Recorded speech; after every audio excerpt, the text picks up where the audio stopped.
actively appealing his conviction when President Trump issued the pardons for more than 1,500 people. Others convicted of more serious charges paid $2,000 in restitution. Steve Kathan, CBS News. WTIC News Time coming up on 3:05. Checking traffic. We're in pretty good shape out here, all things considered, on the roads in the greater Hartford area. And just some delays out of East Hartford on the westbound side of 84 between 57 and 48 down to Middletown, 91 North. A bit of congestion to report between exits 20 and 21 on 91 northbound. And along the 95 corridor, looks like the busiest of our traffic right now in the Fairfield-Bridgeport area between exits 22 and 24. Let's check the WTIC Weather Center forecast. For the rest of our Thursday, milder with some sun before turning cloudy, the high 53. Now cloudy with a shower in spots tonight, the low dipping back to 36. Occasional rain and drizzle for Friday morning, a bit damp and raw feeling throughout the day as it remains cloudy and breezy with the high of 51. Overcast with some late night rain Friday night. That could be heavy at times, the low down to 37. And dust not really going very far for us on Saturday. Much cooler, occasional rain and drizzle going to have a damp, raw, and cold feeling to the day Saturday, but the high only up to 40 and a strong north-northeast wind. Then occasional rain Saturday night. Sunday, it'll be breezy and milder with occasional rain and drizzle, the high up to 51. Warmer as we head into next week, though. Monday, mostly sunny, pleasant to kick off the week with the high up to 68. After a cloudy start Tuesday, sun returns, breezy, the high 67. I'm meteorologist Jason Caterina in the WTIC Weather Center. All right, the Dow is down a little over 800 points, 881 actually to be exact. NASDAQ's down over 3.5%, S&P down nearly 3%. Red Sox baseball coming up in about an hour. Sox will finish up their series with the Jays at Fenway before Boston hits the road. And again, we'll have that right after the 4 o'clock news here on the radio. For these stories and more, go to WTIC.com. I'm John Silva, WTIC 1080 News. I think one of the things that patients don't realize is that when they get a joint replacement, that's not a lifetime treatment option. And they're probably, if they are a younger patient, signing up for multiple surgeries down the road. As a physician and medical director for QC Kinetics, Dr. Caravelli's seen a pattern of trending joint pain. Prolonged medication, steroids, then surgery, possibly another surgery. So a lot of our patients are trying to avoid or put off surgery, and this is the treatment that can help them do that. QC Kinetics extracts your body's healing substances, concentrates them back into your aching joints to help heal and restore those areas, providing lasting relief. Oh, I love being able to tell my patients, before we do this surgery, let's try another option. Let's see if this is right for you, because now they might not have to have surgery at all. Call today for your free consultation. Call QC Kinetics, 860-440-PAIN. That's 860-440-PAIN. 860-440-PAIN. 1 minute. You got it. Have you ever felt like you're missing out on meeting truly great candidates for your roles? It seems impossible to find them, but they have to be out there somewhere, right? Well, they're not hard to find when you know where to go, and that place is ZipRecruiter. And right now, you can try ZipRecruiter for free at ZipRecruiter.com/radio. ZipRecruiter helps 10 million people with their job search every day. And because these people are actively looking for jobs just like yours, it's easy to find the right person right away. In fact, 4 out of 5 employers who post on ZipRecruiter get a quality candidate within the first day. But if you're not using ZipRecruiter, you're missing out. So see what it's like when the impossible is easy. When you go to ZipRecruiter.com/radio right now to try ZipRecruiter. Once again, that's ZipRecruiter.com/radio. ZipRecruiter.com/radio. Never miss out on great candidates with ZipRecruiter.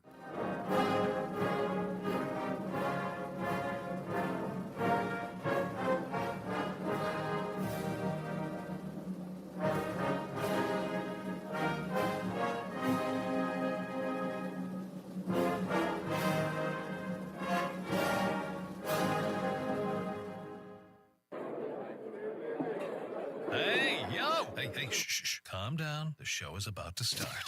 Reese on the Radio. Turn it up. Turn it up low. Turn it up loud. It's like a dream come true. Turn on your radio. Reese on the radio. Yo, let's get it. Due to the nature of this program, discretion does not exist. It's Reese on the Radio, right now on WTIC News Talk 1080.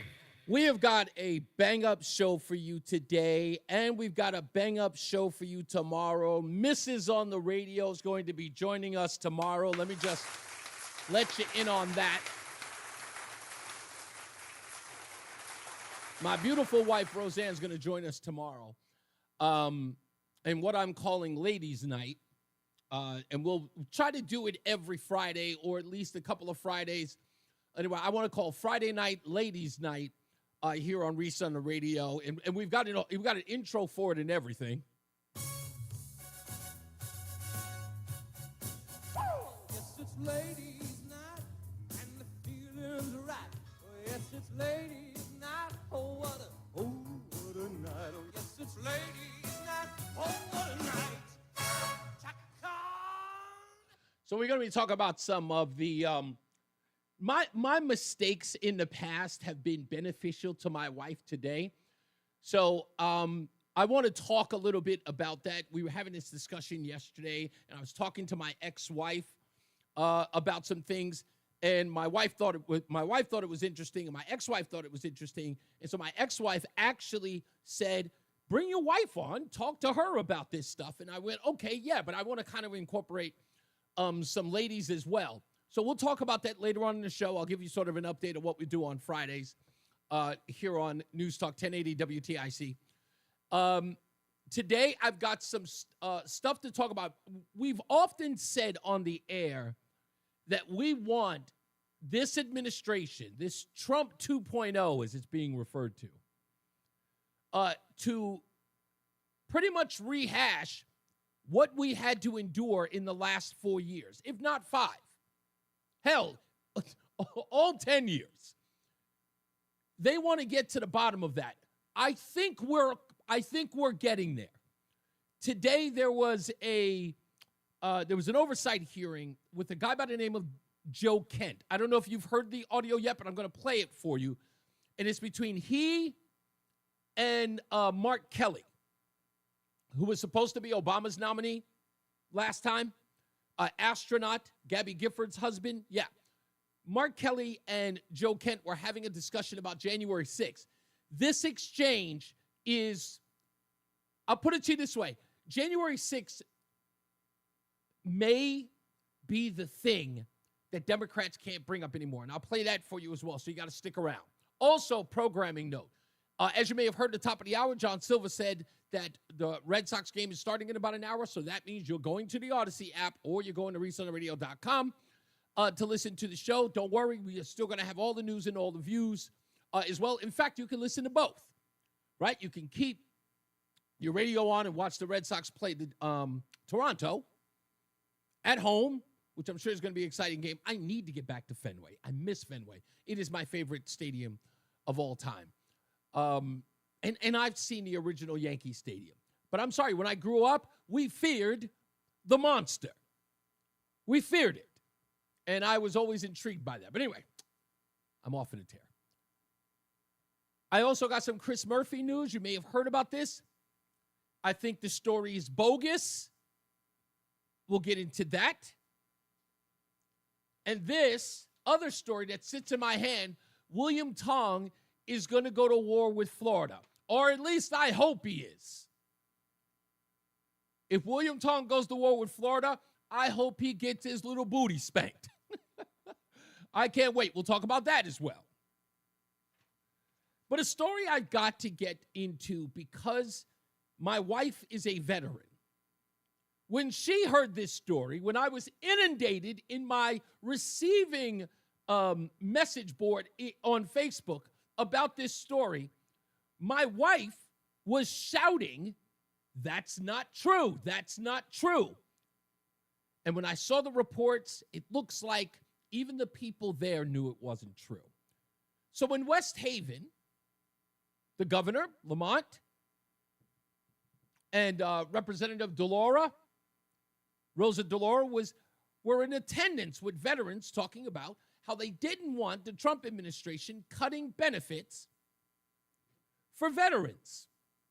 Also not firing veterans at the VA. And folks, when I see these stories, I see them differently than the way that they're presented to you.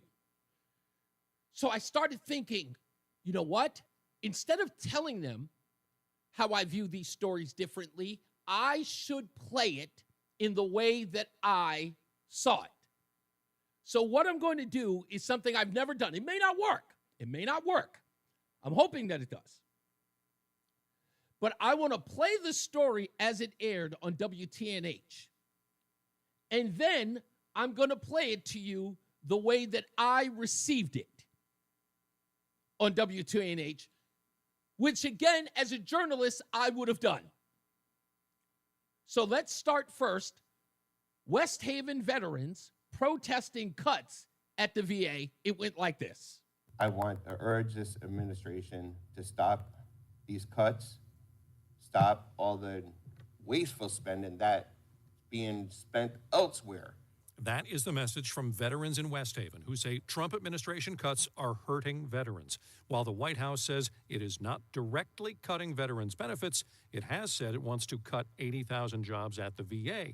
Veterans say things already move so slowly that some cases take 3 years to be handled by the VA. It's a problem. It was a problem before, and it's going to be a worse problem.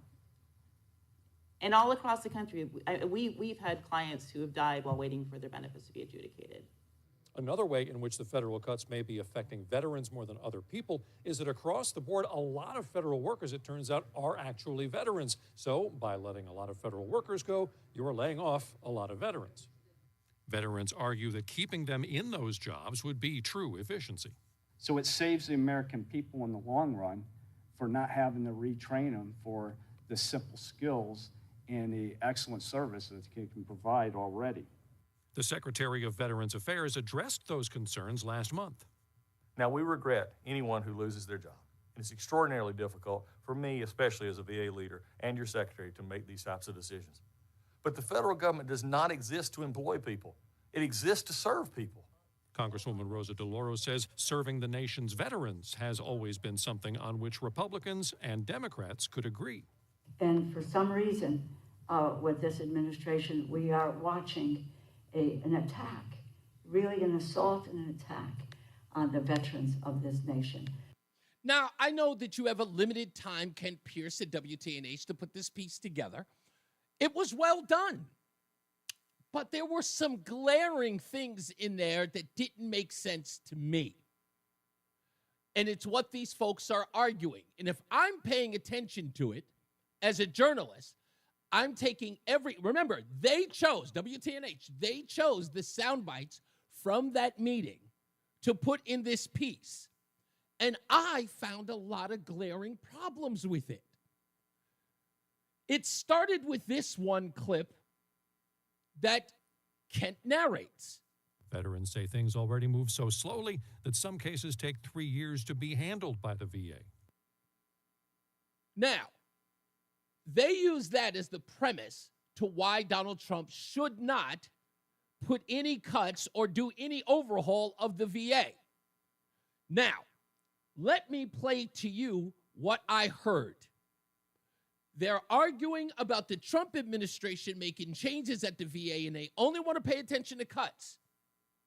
But I heard something different in all of it. And this is what the whole article, the whole piece sounded like to me. It's a problem. It was a problem before, and it's going to be a worse problem. And all across the country, we've had clients who have died while waiting for their benefits to be adjudicated. Veterans argue that keeping them in those jobs would be true efficiency. So it saves the American people in the long run for not having to retrain them for the simple skills and the excellent service that they can provide already. And all across the country, we've had clients who have died while waiting for their benefits to be adjudicated. And the excellent service that they can provide already. And for some reason, with this administration, we are watching an attack, really an assault and an attack on the veterans of this nation. And all across the country, we've had clients who have died while waiting for their benefits to be adjudicated. Do you see what I see now? Did you hear what I heard? So they're saying that all of this that Donald Trump is doing, months in to the administration, is far more damage than the fact that they are currently seeing veterans die. They said they saw that in the past. You have one of the veterans talking about keep the veterans on because they give excellent care. How can that be possible? It's a problem. It was a problem before, and it's going to be a worse problem. And all across the country, we've had clients who have died while waiting for their benefits to be adjudicated. Veterans argue that keeping them in those jobs would be true efficiency. It would be true efficiency to keep them in a job that the woman is claiming people are dying before they get care? That doesn't make sense. Now, look, like I said, they chose the pieces to put in the piece. They chose the sound bites. But I'm listening to it. Maybe I'm just too critical. But you can't in one breath tell me that there were people dying at the hands of the VA and then tell me we need to keep the people in the VA because it's more efficient. There's no way. So it saves the American people in the long run. It saves the American people in the long run. For not having to retrain them for. Let's not retrain. Yeah, we don't want to retrain anybody else, even though there are people dying. Let's keep those same people in there. I can't be bothered trying to explain this to people. You know how the kids say the math ain't mathin'? It ain't mathin'. Keep the people in there that are causing people to die. You can't have it both ways. So clearly there needs to be an overhaul. You're telling everybody keep the status quo. The simple skills and the excellent service that they can provide. He called it excellent service. Excellent service? Were they all, was anybody at this meeting? The problem, it was a problem before, and it's going to be a worse problem. And all across the country, we've had clients who have died while waiting for their benefits to be adjudicated. And not one person wants an overhaul. How am I supposed to take these people seriously?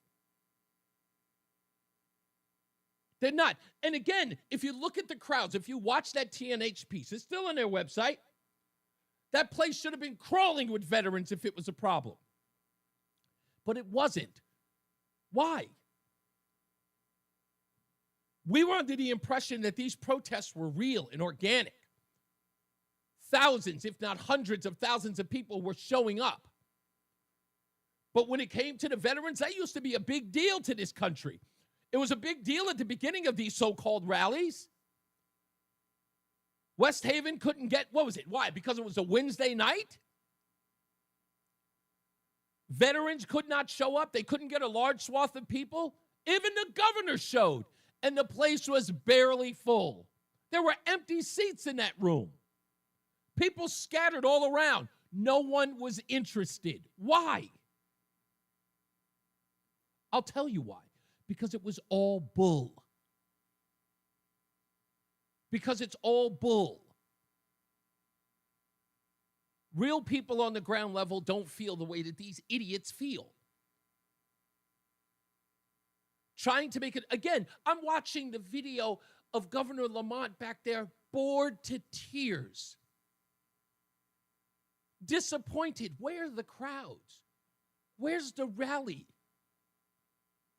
This is going to look horrible on camera because, folks, believe you me, that's all they care about. They care about the photo ops.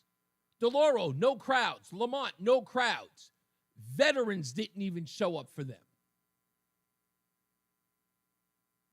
And I'm just someone explain it to me. It's a problem. It was a problem before, and it's going to be a worse problem. And all across the country, we've had clients who have died while waiting for their benefits to be adjudicated. Veterans argue that keeping them in those jobs would be true efficiency. It would also mean sudden death. That's exactly what it means. Keeping the people in the jobs that someone is saying we've seen people die, waiting for care.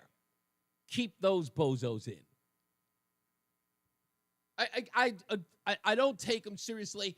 And anyone who does, and I know that, look, I from the bottom of my heart, those of you who sent the articles to me, I really appreciate you sending that to me. I really do. But I hope you saw what I saw, or you watched what I watched in all of that. I hope you took away from it the same thing that I did in that article. And all I did was take the pieces from the article and showed you how it didn't make sense. And again, if I'm an editor, I'm talking to you, WTNH, if I'm the editor, I know I looked at that and said, so help me out here. They're arguing about keeping things the status quo, even though they're complaining that there are people who are dying. Maybe we should omit that piece. Maybe we should take that piece out. But they kept it there. And I'm still trying to figure out why. Maybe somebody could call me and tell me. Again, it doesn't make sense. I've done this a dozen times. I pay attention to the news every day, all day. I watch millions of videos a day, millions of news reports a day, and I can spot a phony. I can spot the propaganda. It's funny how I used to say, when I quit drinking, I could smell a drunk in Detroit. I've got a keen nose for BS news reporting. Again, and I'm not ripping on Pierce here. Just the story, it's in and of itself, is bogus. That's all I'm saying here. Zach asks, is that a mannequin in the background? No, it is. Well, yes, it's a mannequin, but it's supposed to show off like Army gear on a statue. They're at a museum. They're at a veterans museum, which is where this was being held. So that's the reason why you saw it there. Are you saying Reese is a Freemason? No. Oh, happy Masters Thursday. No, he's talking about the golf championship, Polly. That's what he's talking about. And happy Masters Thursday to you. Speaking of, I got to go to a break. I have to go to a break. I think I told the story about the Masters thing. Anyway, let's take a break. When we come back, I want to talk about this story with William Tong. I've also got this story about Chris Murphy. That's going to be probably at the 5 o'clock hour because I think that one's something's going on and something's fishy. And I think you guys are going to see right through it. Axios has got a big story on Chris Murphy today. And I read that. But I'm going to talk about this Tong thing with the driver's license in Florida. You may have heard about that story as well. So stick around. We got more news, more views when we return. It's Reese on the Radio, NewsTalk 1080 WTIC. There's a lot happening in Washington and in your local neighborhood. Follow WTIC News Talk 1080 on the Odyssey app to keep up with the latest. Hey, how'd you get your water heater fixed so fast? Ayala Home Services, same-day plumbing. I gave them a call, and they had a plumber on their way. They even sent the plumber's real-time location, so I knew when they would be here. Did you say same day? That's crazy. If you need same-day plumbing, call, click, or text today and say, hello, Ayala, call for details. Licensed for safety, D1027768, D10401465, E11856443, S3308699, HIC 628926, SM3004646, HOD 635, HOD 223. Hard work and dreams lead to success, but easily filing your taxes with TurboTax and Credit Karma doesn't hurt either. Make filing taxes a walk in the park, because we'll pre-fill your info for you so you can file quickly and confidently. Winner! Get the peace of mind that comes with expert help. Let's go! Being powered by TurboTax means you're backed by the leading tax preparer, and we'll show you all your filing options up front so there are no surprises. File your taxes on Intuit Credit Karma today. Expert help not available with all products. Guarantee details available at turbotax.com/guarantee. The following heartwarming yet informative scene is brought to you by Trust and Will. Son, your grandpa and I used to work on this car together, and when I'm gone, I want you to have it. Wow. Thanks, Dad. Doesn't count. What you need is a will. Luckily, Trust and Will makes it easy. Designed by attorneys, but customized by you can easily create a state-specific, legally valid document that actually counts. Now, let's let the engine do the talking, am I right? Start your will at trustandwill.com. Use offer code COUNT for 20% off and make it count. Trust and Will is an online estate planning service. For details, see trustandwill.com. Seems everything costs more these days. Gas, groceries, and when's the last time you checked your wireless bill? Good one, When it Brandon. comes to big wireless, if you're staying, you may be overpaying. Switch to Consumer Cellular to get the same fast nationwide coverage without the big wireless bill. Plans start at just $20 a month, and now for a limited time, new customers can get their second month free. Call 1-888-FREEDOM, visit a store near you, or consumercellular.com and start saving today. Plans include $5 credit for autopay and e-billing. Taxes, fees, and other third-party charges will apply. See website for additional details. And now, a WTIC news update. 3:30, good afternoon. I'm John Silva, WTIC 1080 News. Cloudy skies, 51 degrees. Forecast details coming up. 2 people are dead following a house fire this morning in Norwich. Call came in around 1, multifamily home on Otis Street. 3 firefighters sustained minor injuries. Firefighters from more than a half dozen surrounding departments were called in to help battle the blaze. There's no word yet on the cause. In Waterbury, police are charging a man following the death of another man during an altercation last fall. Police say David Morkis is charged in the death of Paul Barillero, also of Waterbury. His body was found in the rear of the Brass Mill Center Mall last November 23rd. Another down day on Wall Street after the gains on Wednesday. Dow lost nearly 800 points at one point today. NASDAQ and the S&P have also been in negative territory throughout. Number of people killed when a roof collapsed at an iconic nightclub in the Dominican Republic is now up to 221. Burials and funerals are taking place for some of the dead, including merengue icon Ruby Perez, who was performing on stage early Tuesday when the cement roof fell onto clubgoers at the Jet Set Club in Santo Domingo. And if you're headed out for spring vacation, expect plenty of company. The April travel rush is on. Those with the Connecticut Airport Authority say over 120,000 passengers are expected to pass through Bradley Airport between now and Easter Sunday. WTIC News Time, 3:31. This is the WTIC Weather Center forecast. Warmer with some sun, then turning cloudy. The high of 53 today. Dark cloudy with a shower in spots late tonight. The low dropping down to 36. Heading through the day, Friday, occasional rain and drizzle in the morning. Otherwise, cloudy, breezy, still a bit damp and raw with a high of 51. Saturday, cooler with occasional rain and drizzle. It is going to be damp, raw, and cold feeling with the high only 40 Saturday.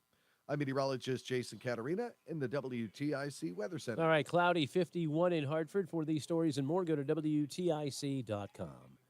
I'm John Silva, WTIC 1080 News. Second opinions. You get them with your health. So why not with your wealth? Your stock market investments deserve a second opinion. At Henyon & Walsh, it only takes a second to schedule your free second opinion. Go online and search for Henyon & Walsh, the second opinion people. Investing involves risk, including the possible loss of principal. Advisory services provided by Henyon & Walsh Asset Management. Securities offered by Henyon & Walsh Inc., member FINRA SIPC. Dreaming of a perfect smile? At Columbia Dental, our orthodontic experts specialize in braces and clear aligners like Invisalign. Get the smile you've always dreamed of. Open 7 days a week. Call 860-645-0111 or visit columbiadental.com. Eat it up, the Hartford Yard Goats.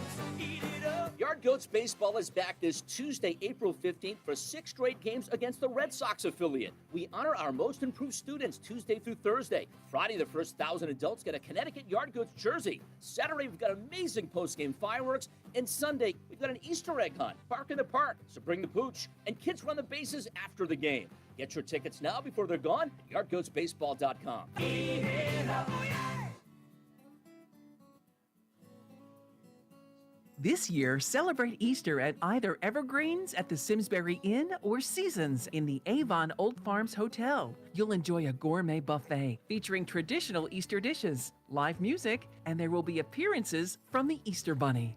For just $79.95 per adult, you can get out of the kitchen, relax, and enjoy Easter.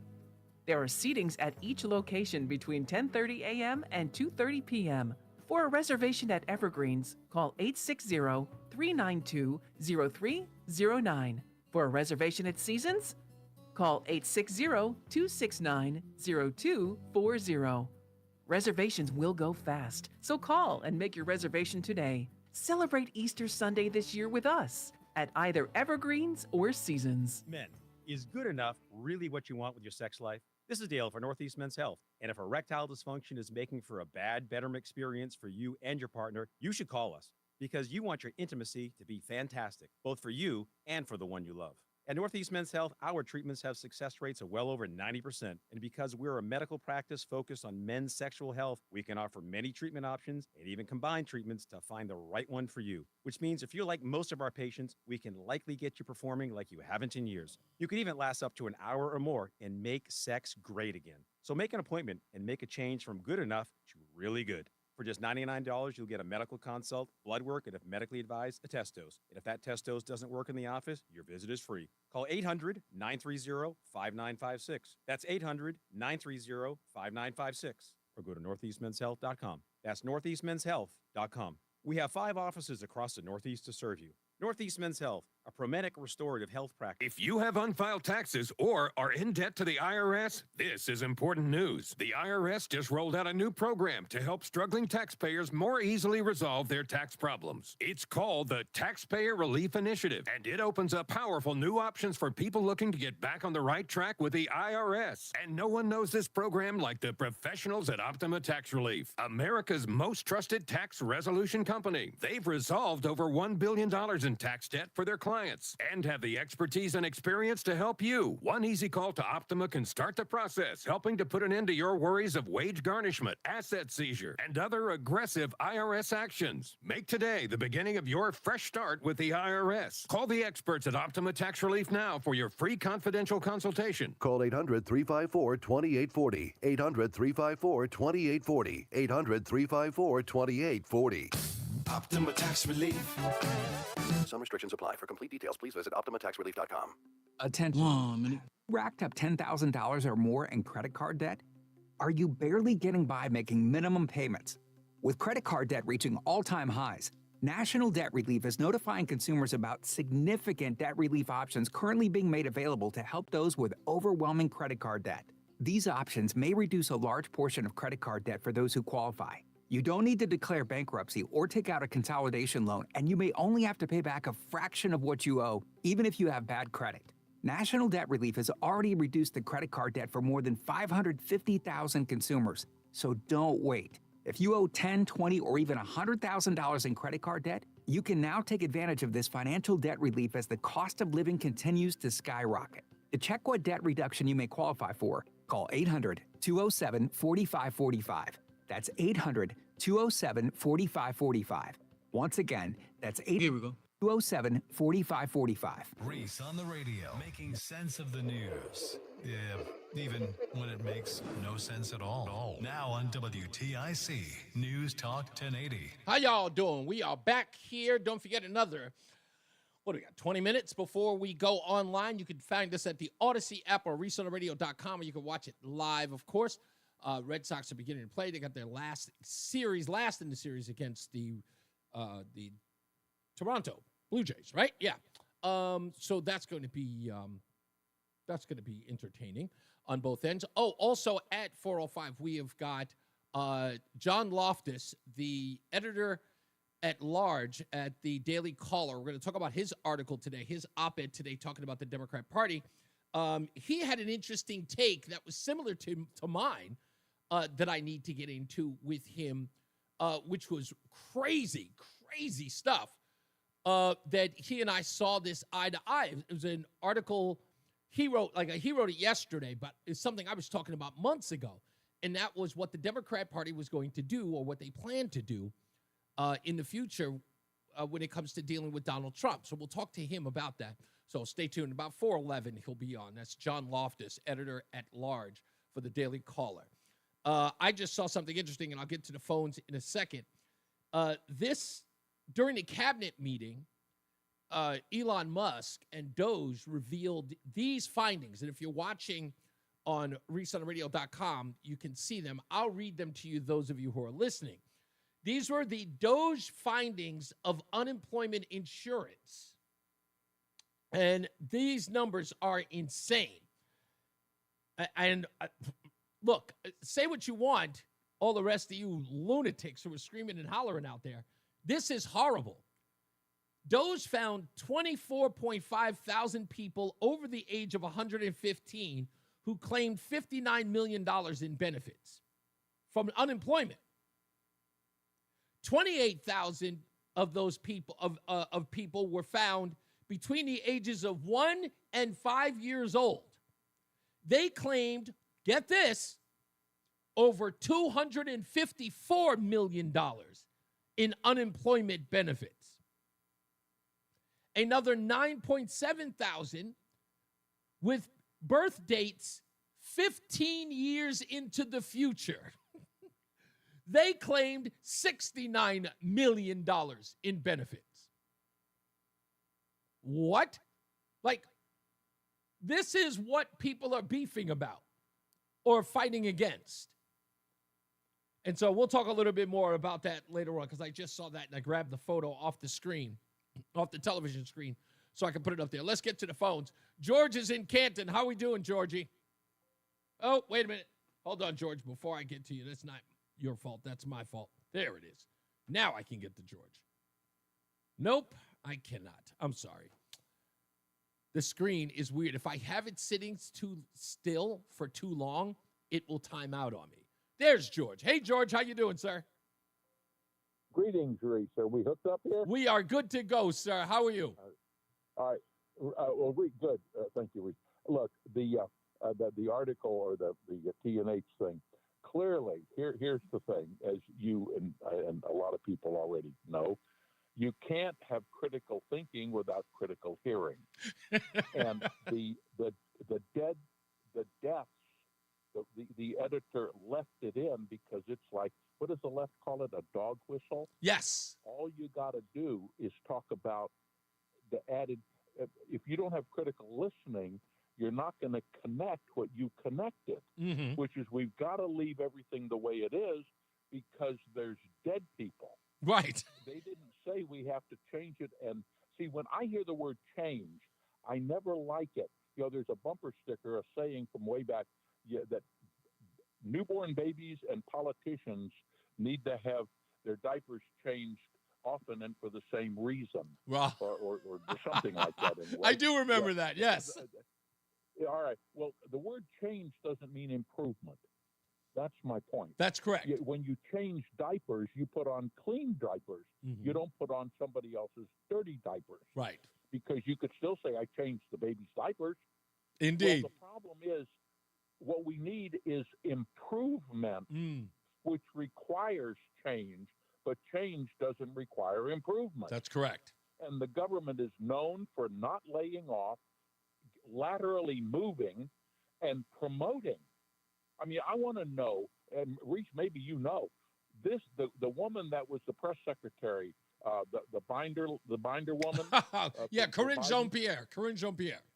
Did she land any cushy jobs? We haven't heard about, but did she land something really 6-figure, 7-figure somewhere? I did not hear anything. She put a book out. I know that she does have a book out. She did not take my advice calling the book "The Devil Made Me Do It," but she does have a book out, and I think that's the last we've seen of her. Well, but somebody's going to have to hire her. Now, you know, there's a line in a country song. I think it was written by Billy Joe Shaver. It said, the devil made me do it the first time. The second time I done it on my own. That's right. See, that only works once. Once is a mistake. The second time you do it's a choice. Yeah, and indeed. The left is very well known. But the point being here, you have to have critical hearing for critical thinking. And the vast majority of people are just going to hear that word, dead people, and we can't change anything. They're implying there's going to be more dead people if we change it. That's right. And I think Trump has demonstrated that he streamlines everything. You know, he got that skating rink done in 6 months in New York, where it took him, years to not get it done. Indeed. Everything he does is streamlined. That's such important, because right now we just saw a story, George, where the Attorney General, he's not an Attorney General. He is and I keep forgetting. My wife is actually, because she forgot, now I'm forgetting. But he's an attorney, but I can't remember what his capacity is. But he has already put California on notice because there's $1 billion missing, $2 billion missing in some $24 billion they spent in homeless I guess, in a homeless crisis in California. And looking at the numbers over the last 3 years, the numbers have increased by 10,000 each year. So they were given billions of dollars to stop homelessness in California. And this money, the budget that they've been given to do this, homelessness has only increased. And they keep saying, well, we're fixing it. We're fixing it. It clearly isn't working if the number of homeless people is increasing no matter how much money we give you. So you're absolutely right. They don't wish to change. They just want more. I think they want more of the problem so they can keep throwing money at it. Well, let's face it. Hillary Clinton's mentor, Saul Alinsky, the book was dedicated to Satan, and the text, the key of Rules for Radicals is create chaos. That's right. All the left does. They'll either they're great at taking that something that doesn't exist, and the news media being complicit, they make a problem out of it, or they'll just take something that isn't a problem, and of course they'll make a problem out of that. Yeah. It's always chaos. Yeah, exactly right. But anyway, I always love listening to you, Reese, and I appreciate putting me on there. You got it, George. Thank you. Again, I think that's the biggest problem. I think that's the biggest problem Washington has, is how can I turn this into a career opportunity, or how can I get this to last forever? I want to create government to last forever. How can I milk taxpayer dollars? Yes, Saul Alinsky acolytes. I couldn't agree more. That number is astonishing. And I know there's no way that inside the department, they just gave benefits to people with birth dates just 5 years ago. There's no way. 28,000 people they gave unemployment benefits to who were born just between 1 and 5 years ago, to the tune of $254 million. Just no way. In my heart of hearts, what do I believe? I'll tell you, it's real simple. Somebody in the unemployment office is shaking the place down. You can't be so horrible at your job that you saw unemployment benefits coming to someone who was born in 2020 and didn't look at the birth date and go, that's odd. You'd have to be the stupidest person in the world to see date of birth. Michael B. says, is this how some politicians have been making money? How could it not be? This is an Occam's razor moment, Michael B. That's what this is. This is one of those, the most obvious answer is the answer. Do you understand? You can't argue a government cut of the bureaucracy with this without looking at this story, right? If I'm looking at, hey, Elon, make an argument for me that we need to cut waste, fraud, and abuse. And I would walk in with $254 million being doled out to people with a birth date of 2020. An unemployment check of a person 5 years old. How do you not? You don't look at that and go, all right, fine, I think you made your point. I hope it is. Somebody says military waste is far worse. Hoping that it is. I don't agree with the toilet bowl that costs $500. I don't believe in a hammer that costs $150. I don't agree with any of that. All of that is nonsense. How are we doing, Beckman? Critical thinking skills are not included in public education. It's indoctrination now. Very true. Laurie, very true. We got to take a break coming up. I'll see if I can get as many phone calls as I can, but I've got John Loftus, the editor-at-large at the Daily Caller coming up to talk about his article, talk about the Democrat Party. I've got to get this Donald Trump audio soundbite for it as well to talk to him about that. Also, we have William Tong news. He's going to be, I guess, battling Florida for illegals. This is going to be an interesting fight. We'll talk about that in the 4:30 hour. And Chris Murphy is in the news. Chris Murphy has been fundraising, apparently. And according to Axios, Chris Murphy has fundraised to the tune of $8 million. Some 85% of those donations are for or don't exceed $30. Now, I am going to preface before I say it. I believe something is afoot, and I am going to speculate. So make sure you get it right.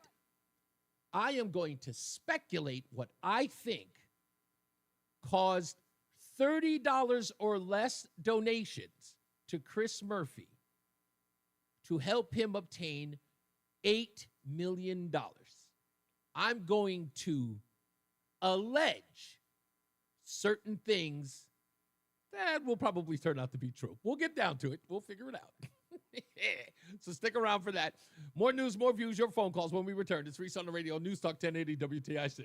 Are you a proud Connecticut business owner? We are too. With more than 48 years of experience handling business transactions for small and mid-sized businesses. And we know that not every business relationship works out as planned. If you found yourself in a dispute, call the law firm of Brown, Payne, Darris & Scott. Our team of business lawyers have over 100 years of combined experience. At BPS Lawyers, you get more than a lawyer. You get a full-service law firm. Call us at 860-CALL-BPS or visit bpslawyers.com. Nick Payne Darris is responsible for the content of this ad. Here at ALO, we believe hearing solutions to your main drain problems shouldn't cost a thing. That's why we offer free mainline drain camera inspections and free estimates on sewer line repair or replacement. Contact the trusted professionals at ALO when you call, click, or text today and say, "Hello, ALO." Call for details. Licensed for safety.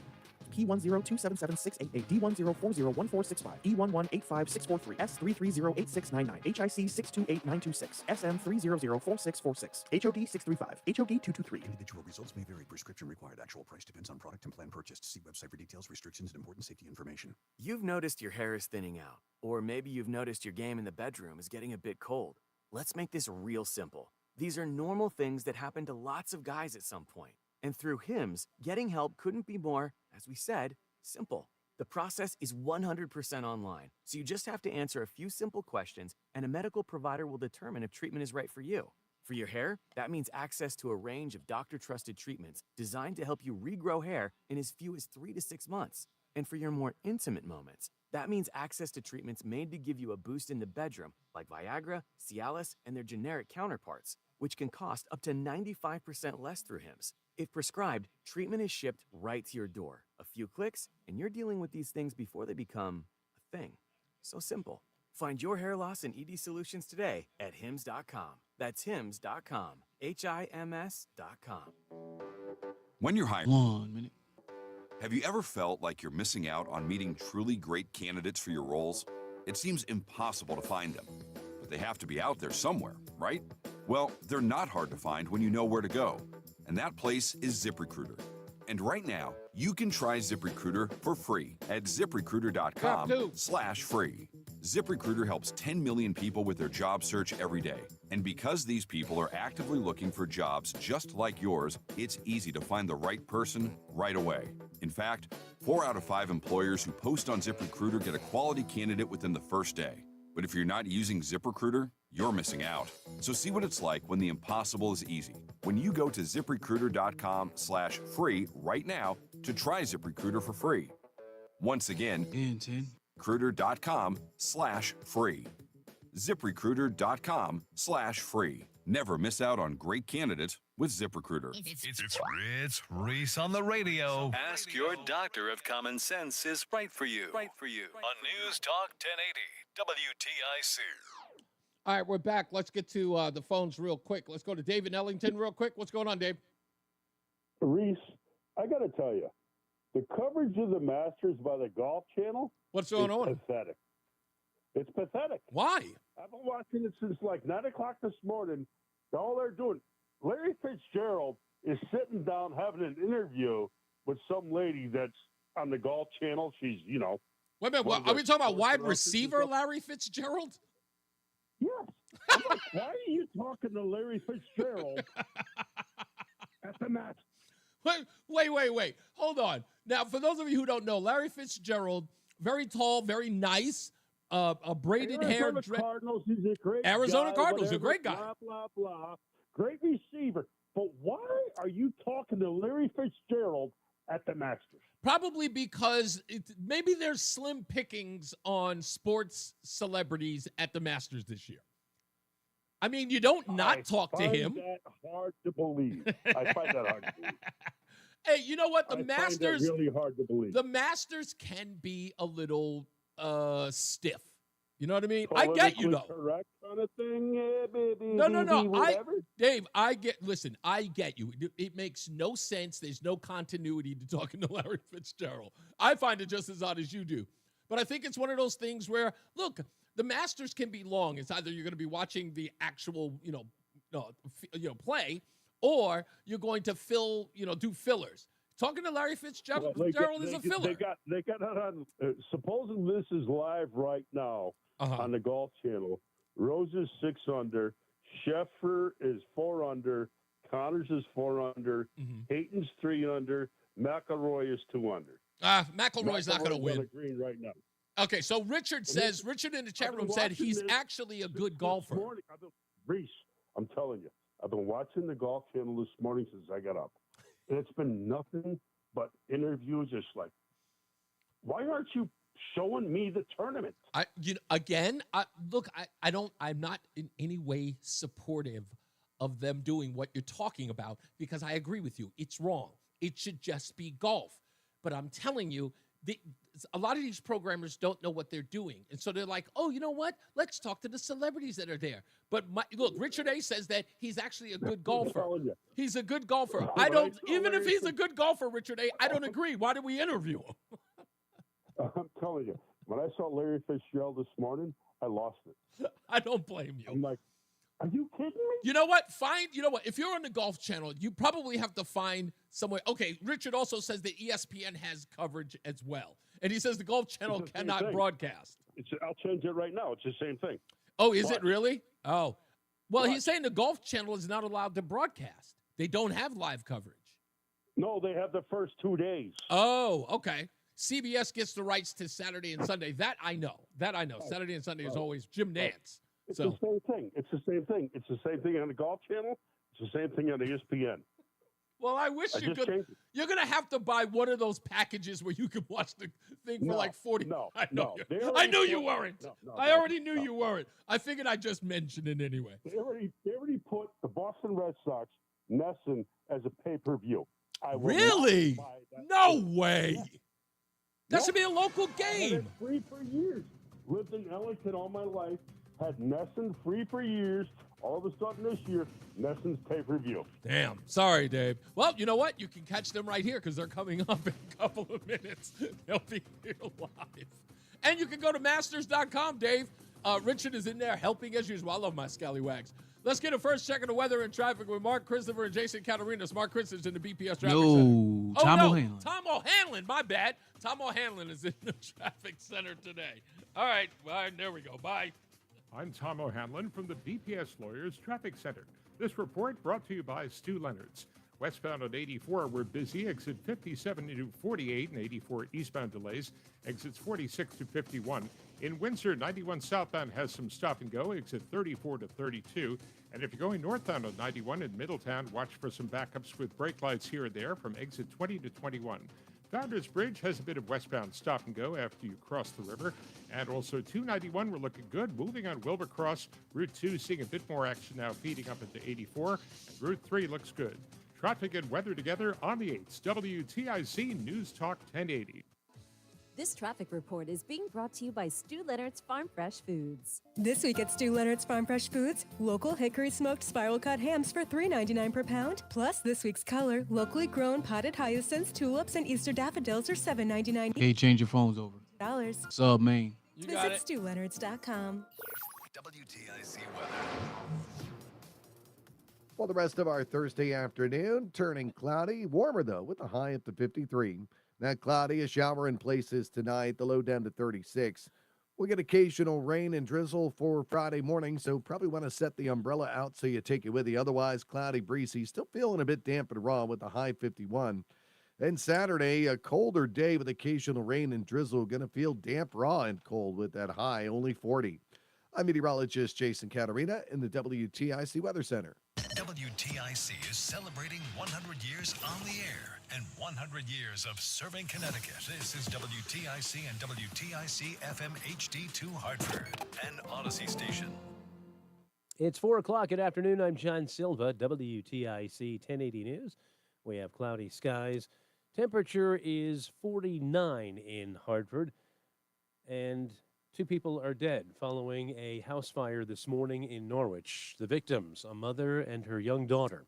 Call came in around 1:30, a multifamily home on Otis Street in the city. Firefighters from over a half dozen surrounding departments responded. There was a delay due to a malfunction in the alert system, say firefighters. Fire Chief Sam Wilson says fighting the fire presented some challenges. 3 firefighters sustained minor injuries. With old buildings like this, once the fire gets deeply seated inside of the building, it travels rapidly. It gets very difficult to open up the building, extinguish it. Audio from WFSB. There's no word yet on the cause. The American Red Cross is helping those who have been displaced. In Waterbury, police have made an arrest in connection with a homicide investigation from last fall. They are charging city resident 36-year-old David Morkis following that 5-month investigation. It was first launched November 23rd of last year after an altercation between Morkis and 57-year-old Paul Billararlo of Waterbury. They were involved in an altercation. Barilaro's body was found in the rear of the Brass Mill Center Mall on Union Street. The medical examiner ruled Barilaro's death a homicide. Morkis is facing a manslaughter charge in the case. He's currently behind bars on unrelated charges. He was due to be arraigned in court today. The Dow tanking again after the news that the Chinese tariffs are at 145%. Jennifer Jacobs at the White House reports there are signs both sides are willing to talk. I think President Trump hopes that China makes the first move. And then the Chinese coming out with a statement saying, hey, listen, we've been clear and consistent that we're willing to have talks. That's a message that they've had for a long time. They're not just saying right now. CBS business analyst Jill Schlesinger. So much of investing is about confidence. And it's very difficult to have confidence in an administration whose policies change day by day. And it's very difficult to build confidence once you rob confidence by making herky-jerky moves all the time. Americans closely watching the cost of everything saw inflation ease somewhat last month compared to February. With the government report out today, tracking inflation, but businesses and consumers alike are concerned how fluid tariff policies from the White House will impact their bottom lines in the coming months. Inflation appears to be cooling in the U.S., but that news may already feel like it's in the rearview mirror. The Consumer Price Index shows prices rose 2.4% in March from a year earlier, down from February, and progress in the Federal Reserve's battle to wrangle inflation to 2%. Prices also saw their first monthly drop in nearly 5 years, with airfare and hotel costs down. And one big contributing factor, a break at the pump. Connecticut economy is inching closer to what a recession may look like. That, according to State Treasurer Eric Russell.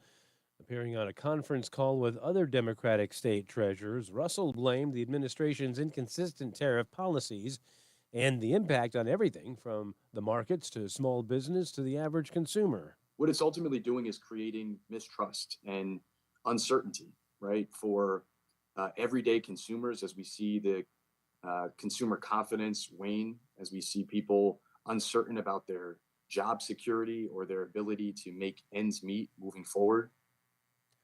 Closing bell report sponsored by Bouvier Insurance. Dow down 2.5%, NASDAQ down 4%, S&P down 3%. For these stories and more, go to WTIC.com. I'm John Silva, WTIC 1080 News.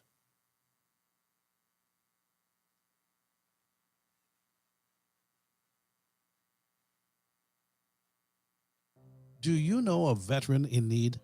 After leaving the military, Check. struggle to find their way home. Yeah, I'm here. All right, 1 minute. Home isn't just a place, it's an idea, a feeling. Nation's Finest understands the challenges veterans face. Through the VA's Supportive Services for Veteran Families program, we help veterans and their families struggling with rent, employment, and other housing-related costs. Today, Nation's Finest operates more than 30 locations in California, Arizona, and Nevada.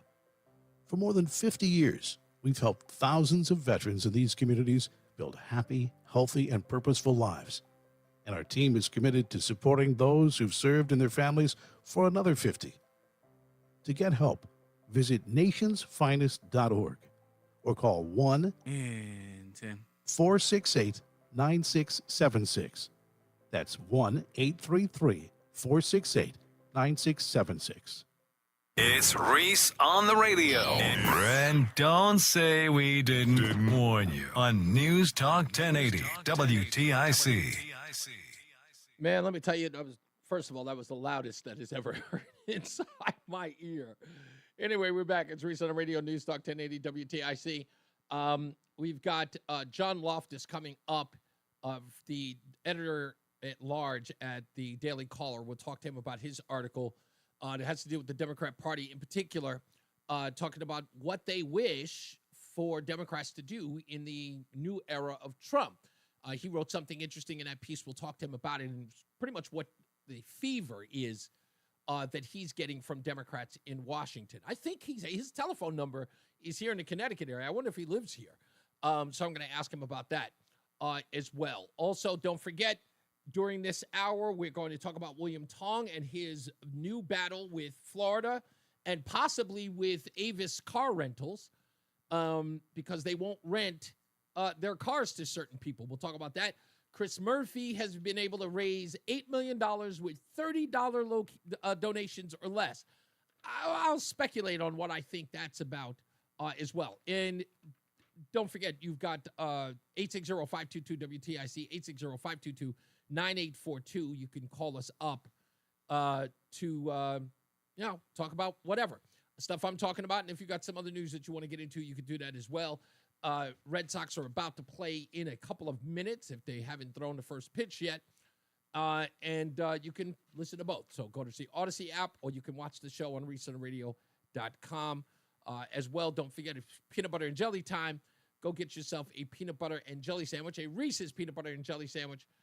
Each one that you buy gives $1 to our friends at the Friendly Hands Food Bank. I saw Friendly Hands Food Bank did a commercial where they talked about me, and I'm really, really gracious that they did. All of my friends and family are excited. They are happy for me that I have a sandwich named after me, which is cool. Yeah, it's cool. It's cool for me. Anyway, we'll talk to him when we return. John Loftus from the Daily Caller, as well as your phone calls coming up as well. Mark Christopher is off. Jason Caterina says your weather. And Tom O'Hanlon is in the BPS Traffic Center. I'm Tom O'Hanlon from the BPS Lawyers Traffic Center. On 84 westbound, we're busy from Main Street and across the river into Hartford. Now, also looking at westbound 84, when you get over near 91, we had somebody off on the shoulder. People are slowing down there a bit. Eastbound 84, delays from exits 46 to 51. 91 southbound in Windsor, we're slowing down, exit 34 to 32. And going up 91 in Middletown, we have some congestion from exit 20 to 21. Founders Bridge is stop and go westbound into Hartford.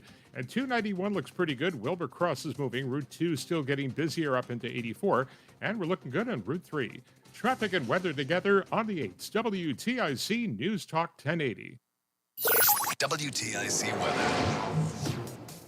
We'll have periods of snow and rain, little or no accumulation tonight. The low down to 35. Cloudy, breezy, a bit chilly feeling for our Friday with the high of 50 in that breeze. Now, rain late for us as we head through Friday night. The low down to 36. Damp, raw, chilly, just straight cold feeling day Saturday with occasional rain and drizzle in the high of 40. Breezy and warmer with still more occasional rain and drizzle on Sunday, but the high up to 51 at least. And Monday, the weather gets nice for us after the weekend. Mostly sunny, pleasant, and warmer. The high jumping up to 68. Right now, 45 in Waterbury, 48 in Danbury, 48 in Bridgeport, and it's 50 in Hartford. I'm meteorologist Jason Caterina in the WTIC Weather Center. This is McGruff the Crime Dog, and I need you to help me take a bite out of crime. Another teenager, victim to fake pills bought from social media. This doesn't seem like a drug deal, but it definitely is. Should buying prescription pills be that easy? Many fake pills contain fentanyl, and an amount small enough to fit on the tip of a pencil can be lethal. So listen, before buying pills from social media, think again. Learn more at mcgruffpsa.org and go for real. Brought to you by USPTO and the National Crime Prevention Council. Yes! I finally got my first phone! It is exciting. Let's learn a few things about online safety first. We can secure our world. Online security depends on you and me. Install updates, make better passwords. Think before you click, use multiple factors. That's how we can secure our world. Learn more at CISA.gov/secure our world. Hi, I'm Peter Sagal. When we were growing up, my two brothers and I just loved our Uncle Ted. He was like a really cool big brother who always brought around the best toys and took us to the best places and with whom we always had the most fun. It was odd, though, when we got older to realize... What's John's last name? ...going and adventurous with other adults. Oh, I found out Loftus. much later that this might have had something to do with the L-O-F-T-U-S. ostomy he wore ever since he was diagnosed with Crohn's disease as a teenager and had part of his lower intestine removed. Theodor Skolnick, my Uncle Ted, died last year at the age of 80, never having once mentioned his illness to me or my brothers. He left a large bequest to the Crohn's and Colitis Foundation to help fund better treatments for these diseases and also to help other people, You ain't old right, and Craig. young, seek and get help for the He situation does sound that AI, he was though. never able to talk about. Don't feel you need to hide your Crohn's or colitis. Go to spillyourguts.org to learn more about the treatments available and even find a specialist. That's spillyourguts.org. Who do I wrestle for? 1 minute. Wrestle on my high school Thanks, team sir. for Jason Garcia, my fiercest competitor during practice and my biggest fan during meets. I wrestle for my parents who practice what they preach, the importance of hard work, commitment, and dedication. I wrestle for the chance to put our little high school right here in Connecticut on the map. Wearing the uniform of your high school comes with a big responsibility. Younger kids look up to you. Your teammates count on you. And the reputation of your high school depends on you. Do you have what it takes to participate in a high school sport? And I wrestle for the glory that is mine when I do my best. That's who I wrestle for. This message presented by the Connecticut Interscholastic Athletic Conference and the Connecticut Michael A., Association of consider Athletic Directors. 85%, by the way. Stay locked in. Reese on the Radio is on WTIC News Talk 1080. And it's a pleasure to be back with you all the time, every day. You know I appreciate it. The number's 860-522-WTIC. And, of course, we have a guest in the room, and they are friends to the room, the Daily Caller. And we have somebody new from the Daily Caller this time because I haven't even met this guy other than my brief phone call with him earlier today. Mr. John Loftus, editor-at-large. Thank you so much for having me. Yeah, man, my pleasure. John Loftus is the editor-at-large at the Daily Caller. And, John, I got to admit, you're like, how old are you? Seriously, what are you, like 22? 27. Okay. Just turned 27. God, I mean, look, I'm old. I look at a guy like you and I go, gosh, I remember when I was young. I'm a little jealous of you. He's a handsome guy. The reason why I asked for your 8x10, because I put a picture of you on the website so people can see you if they're watching live online, so they get to know you. And good-looking lad, I will admit, and a great writer. I want to pay attention to that until your modeling career takes off. So I want to mention your article in the Daily Caller today, which, let me read the headline because it's great. It says, a political landmine awaits Democrats on the other side of their civil war, which a lot of people are talking about how there has been this continental divide between progressives and moderates and everything in between in the Democrat Party because of their loss.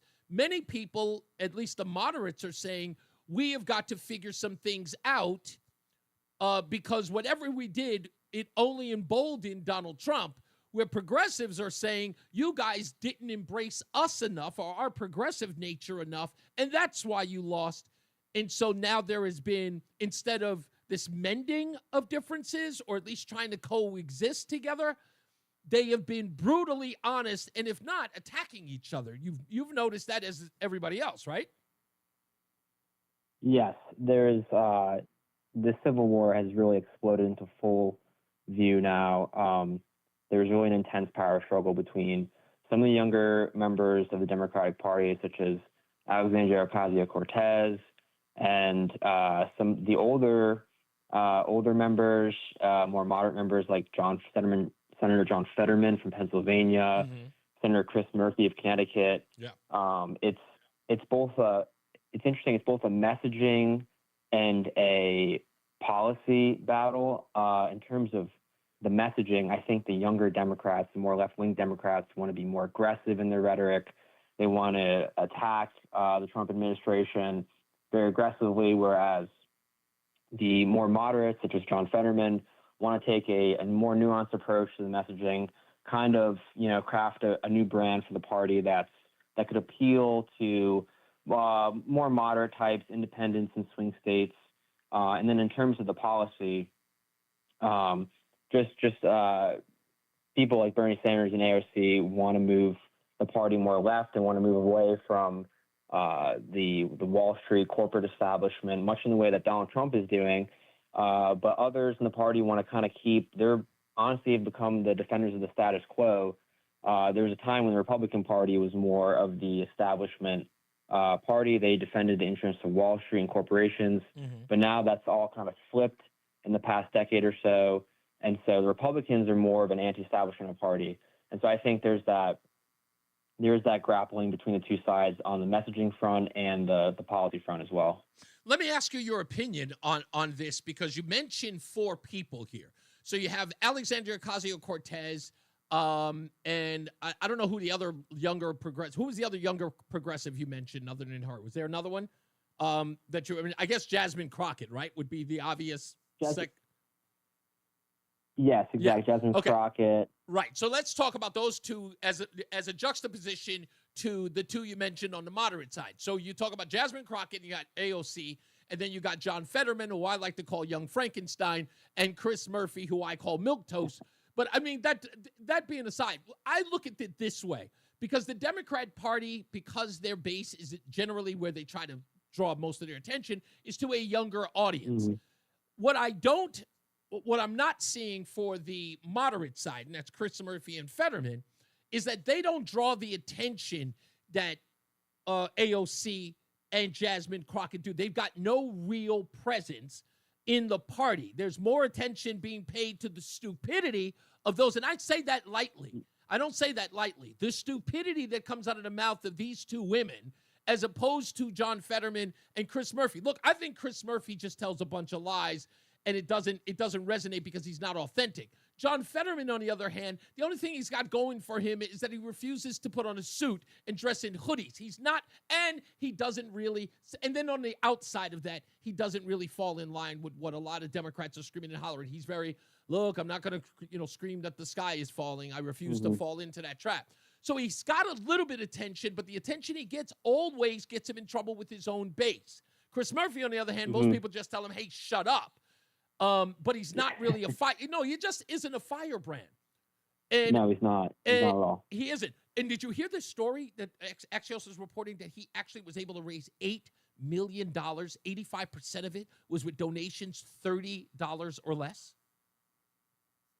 No, I did not see that. Yeah, it's in Axios today. One of my listeners in the chat room, Michael A., just said that it would take 266,666 donors to donate $30 to get the $8 million. And I'm like, I think that's nonsense. But back to my point. You said that these are, in essence, these are the identifiers on the Civil War. Not that these people are having a war with each other, but if you want to identify them ideologically, you go Chris Murphy, Fetterman, Ocasio-Cortez, and Crockett. What my question to you is, in all of this, one of these groups has to give way, but by the time we get to 26, like that election started yesterday. Who wins? Yeah. Who wins in the battle of ideals and public attention with those two factions of the same party? I think the interesting dynamic with people like AOC and Jasmine Crockett is that these two lawmakers, because they serve in very blue districts, they're kind of insulated from national trends. So they can go and say crazy, stupid things all the time, and they're going to be reelected every 2 years.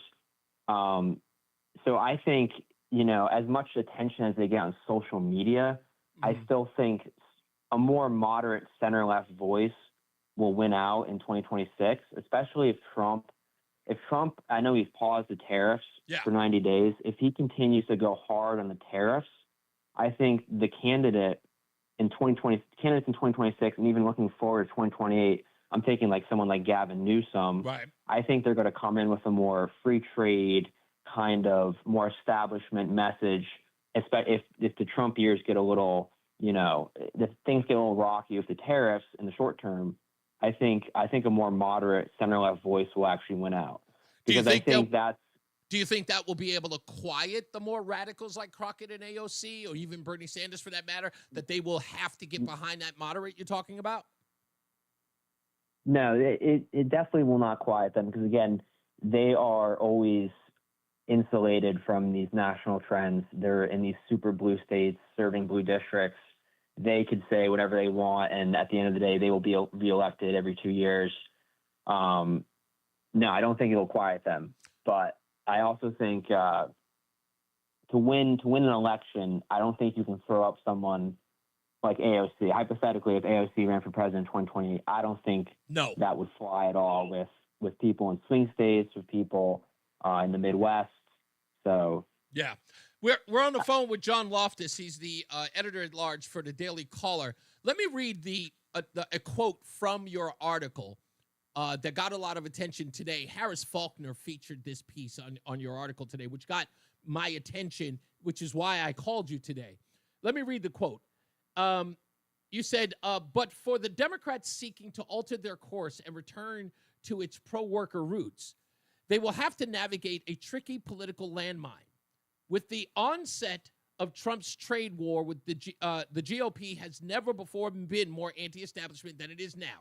If Sanders, AOC, and other left-wingers who are equally anti-establishment were as remotely honest and bold as they claim to be, they would praise Trump's action and encourage their fellow Democrats to follow suit. But then you wrote this, and this is what I said right after the election. But they won't, and they can't. The base wants them to take the gloves off with Trump, even if his actual economic policies may better the working class in the long run, even if his policies are the same ones that they would implement if they were residing in the Oval Office, which also brought me to what Trump said at the joint sessions of Congress just a few weeks ago. I look at the Democrats in front of me, and I realize there is absolutely nothing I can say to make them happy or to make them stand or smile or applaud. Nothing I can do. I could find a cure to the most devastating disease or announce the answers to the greatest economy in history, and these people sitting right here will not clap, will not stand, and certainly will not cheer for these astronomical achievements. They won't do it, no matter what. Did that inspire that quote in your piece? It did not, okay. But he obviously makes a spot-on point in that the Democrats, no matter what, he could be a pro-worker president, he could be pro-tariff, and all these policy positions Bernie Sanders and AOC have supported before. No matter what he says or does, they will always just oppose him because their base just hate Trump so much.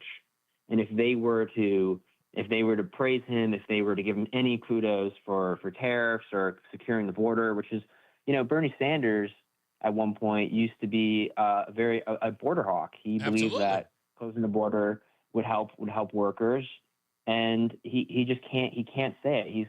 He's a complete bind because of his base, and it's unfortunate that they just don't have, they're not remotely honest, and they don't have any they won't give him any credit for the policies that they secretly support. Maybe they support it, but they'll never praise him in public. I don't think that in the long run, and I'll get your opinion on this, I don't think in the long run this actually works for the party, because I think that, look, with the way that social media and traditional media have had sort of like a flip-flop, right? Traditional media, which would normally hide those factors away, more and more people are in the know that all of these things that Donald Trump is doing, that all of these Democrats who are opposing it used to hold those positions. We know that of Nancy Pelosi. We know that of Chuck Schumer. We know that of Bernie Sanders. They have been recorded saying those things, and Trump has made it very clear. I don't think that it's a winning argument. But I want to end with this, and this goes right to your point, my point, and the president's point. He had Gretchen Whitmer in the Oval Office yesterday, and Donald Trump said he introduced her and said that he was honored to have her in the White House, claiming that she's really done an excellent job and a very good person. This is the woman who tantamount said that he was responsible for the kidnapping attempt on her life, and he gave her those kudos. The Daily Beast is now reporting that they hate her for showing up there. Yeah, I'm not surprised.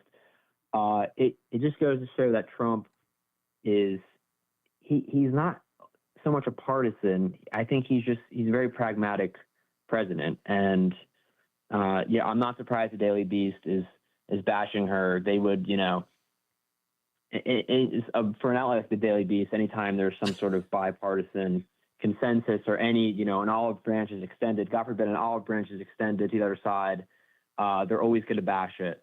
Yeah, it's insane. But yeah, kudos.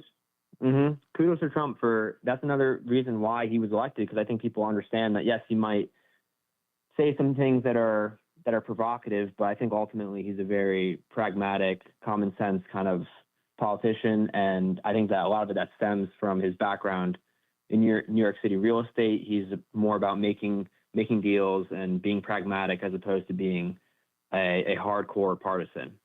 Before we go, last question. Do you think Donald Trump cares at this point? I mean, even though people are saying he technically is a lame duck president, he's not acting like one, of course. But do you think at the end of the day, he doesn't really care? Like, I know he doesn't want to hurt Republicans in the future, but I kind of feel like he's doing everything now. Like you brought up the tariffs. You said if he does that too long, that could affect the midterms in 26, which it's too early right now. He can sort of screw that up and people will forget it by next November. Even this November, they'll forget about it because news travels so fast.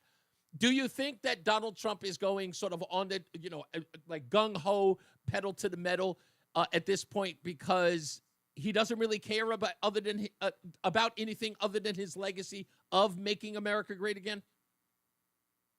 I think that the fact that he was almost thrown in jail and the fact that he was almost assassinated, a bullet almost hit his head and missed by millimeters, has completely changed him.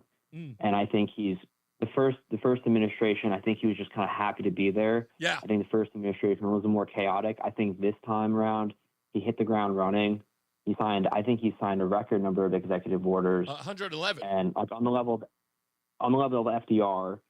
And so I think it's a completely different Trump from the Trump that we saw in 2016. And so does he care about whether they win the midterms, Republicans win the midterms or 2028? I don't think so. I think he's just he's going full gung ho because of what happened to him in July of last year, and he was almost in jail. I think that changes a person fundamentally.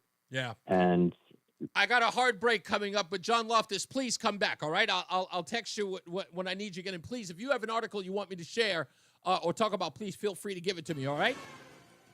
Awesome. Thank you so much. I appreciate it. My pleasure. Daily Caller, editor-in-chief, editor-at-large, I apologize, John Loftus of the Daily Caller. Let's get to the weather with Jason Catarinas and Tom O'Hanlon with the weather in the BPS Traffic Center. I'm Tom O'Hanlon from the BPS Lawyers Traffic Center. That is pretty solid traffic on 84 if you're going westbound trying to cross the river into Hartford. And if you're going up Route 2, you are feeling that there is plenty of traffic working your way up there pretty much for about that last half mile or so. Eastbound 84, delays of exit 46 to 51. 91 southbound has stop and go in Windsor, exit 34 to 32. And northbound 91 in Middletown, we're slowing down. Founders Bridge doing fairly well over into Hartford, a little better than it was. At 291, we're moving. Wilbur Cross getting the job done. At Route 3, we are looking good. Traffic and weather together on the 8s. WTIC News Talk 1080. WTIC weather. Warmer with some sun, then turning cloudy. The high of 53 today. Not cloudy with a shower in spots late tonight. The low dropping down to 36. Heading through the day Friday, occasional rain and drizzle in the morning. Otherwise, cloudy, breezy, still a bit damp and raw with a high of 51. Saturday, cooler with occasional rain and drizzle. It is going to be damp, raw, and cold feeling with the high only 40 Saturday. I'm meteorologist Jason Caterina in the WTIC Weather Center. And now, a WTIC news update. 4:30. Good afternoon. I'm John Silva, WTIC 1080 News. A house fire leaves 2 dead in Norwich. Blaze broke out in the wee hours this morning on Otis Street. 3 firefighters were injured, 6 displaced in all. There's no word yet on a cause. The victims, a mother and an 8-year-old girl. Tariff turmoil again on Wall Street. Markets gave back much of the gains they made on Wednesday. Man's facing charges in the death of another man in Waterbury. David Morcus is accused in the death of Paul Berrilero last November following an altercation. State police investigating the discovery of possible human remains. This in the town of Danielson. Find was made Wednesday on Woodward Street, according to state troopers. Number of people killed when a roof collapsed on an iconic nightclub in the Dominican Republic, now up to 221. Burials and funerals are taking place, including that of a merengue icon who was performing on stage early Tuesday when the cement roof fell on clubgoers. Israel has freed 10 Palestinians detained in Gaza, latest in periodic releases from the thousands of people troops have seized during the military campaign in the territory. Dow down 2.5% today. NASDAQ shed 4.3%, and the S&P was down 3.4%. It is top of the second inning right now. No score between the Red Sox and Toronto at Fenway. Yanks and Mets have the day off. Eastern League, Yard Goats, a 6:07 first pitch in Binghamton. Knicks finishing up the 2024-25 campaign. They're in Detroit for a tilt with the Pistons. And in the NHL tonight, the Bruins host Chicago, and the Rangers take on the Islanders. For these stories and more, go to WTIC.com. I'm John Silva, WTIC 1080 News. Our critically injured veterans and first responders are left behind every day because of inadequate wheelchairs. That's why Wheelchairs for Warriors is on a mission to serve America's heroes across the nation and provide them with custom-fit wheelchairs, tailored to fit their needs to ensure they rejoin their lives at the highest level of independent mobility and function possible. From lightweight daily use chairs or adaptive sports chairs to all-terrain wheelchairs to get these warriors outdoors, Wheelchairs for Warriors serves those who served us. To join their mission, visit their website at wheelchairsforwarriors.org today. Need good tech advice? Must be a computer error. Tune into the Gold.com award-winning Computer Talk with Tab, Saturday mornings 9 to 11 on WTIC News Talk 1080. God, I love technology. Eric Semmel and Dennis Howland of Tab Computer Systems will keep you updated with tech news you can use and answer your technology questions live on the air. Miss a program? Be sure to subscribe to the podcast and tune in from anywhere via the Odyssey app. Computer Talk with Tab, Saturday mornings on WTIC News Talk 1080. Most of us like to be out. That's why sunscreen and other safety measures are key to protecting your skin from aging and cancer. The FDA recommends using a sunscreen with a sun protection factor, or SPF, of 15 or higher.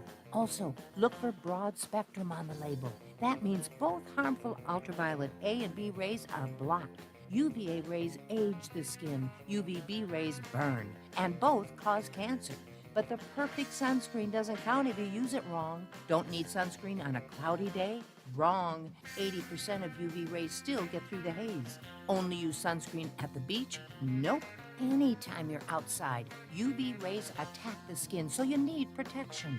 and you have to reapply sunscreen every 2 hours. Remember, SPF plus broad spectrum equals sun in the sun. Visit www.fda.gov/sunscreen for more information. A message from the U.S. Food and Drug Administration.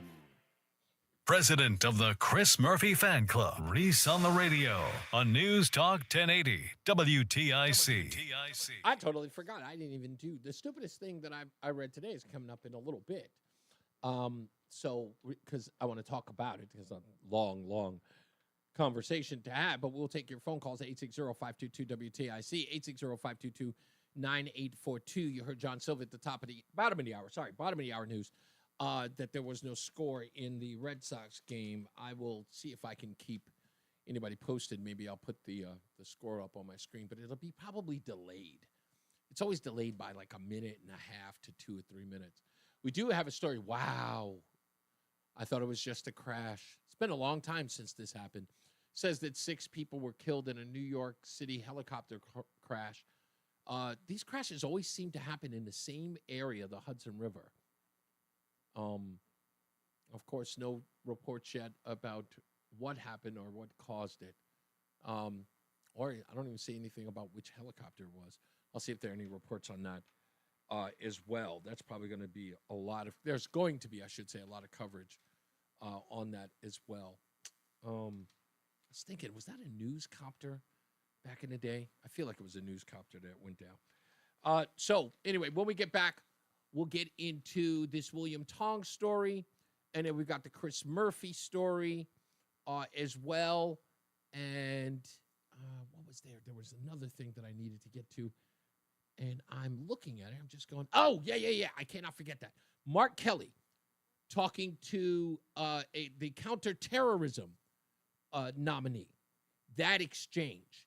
Got to get into that. Do not miss it. It was incredible to watch this exchange. And I think that this testimony and this individual, I think his name is Joe Kent, if he is confirmed, I think he already set the precedent. I think he set the groundwork for Democrats to lay off January 6th.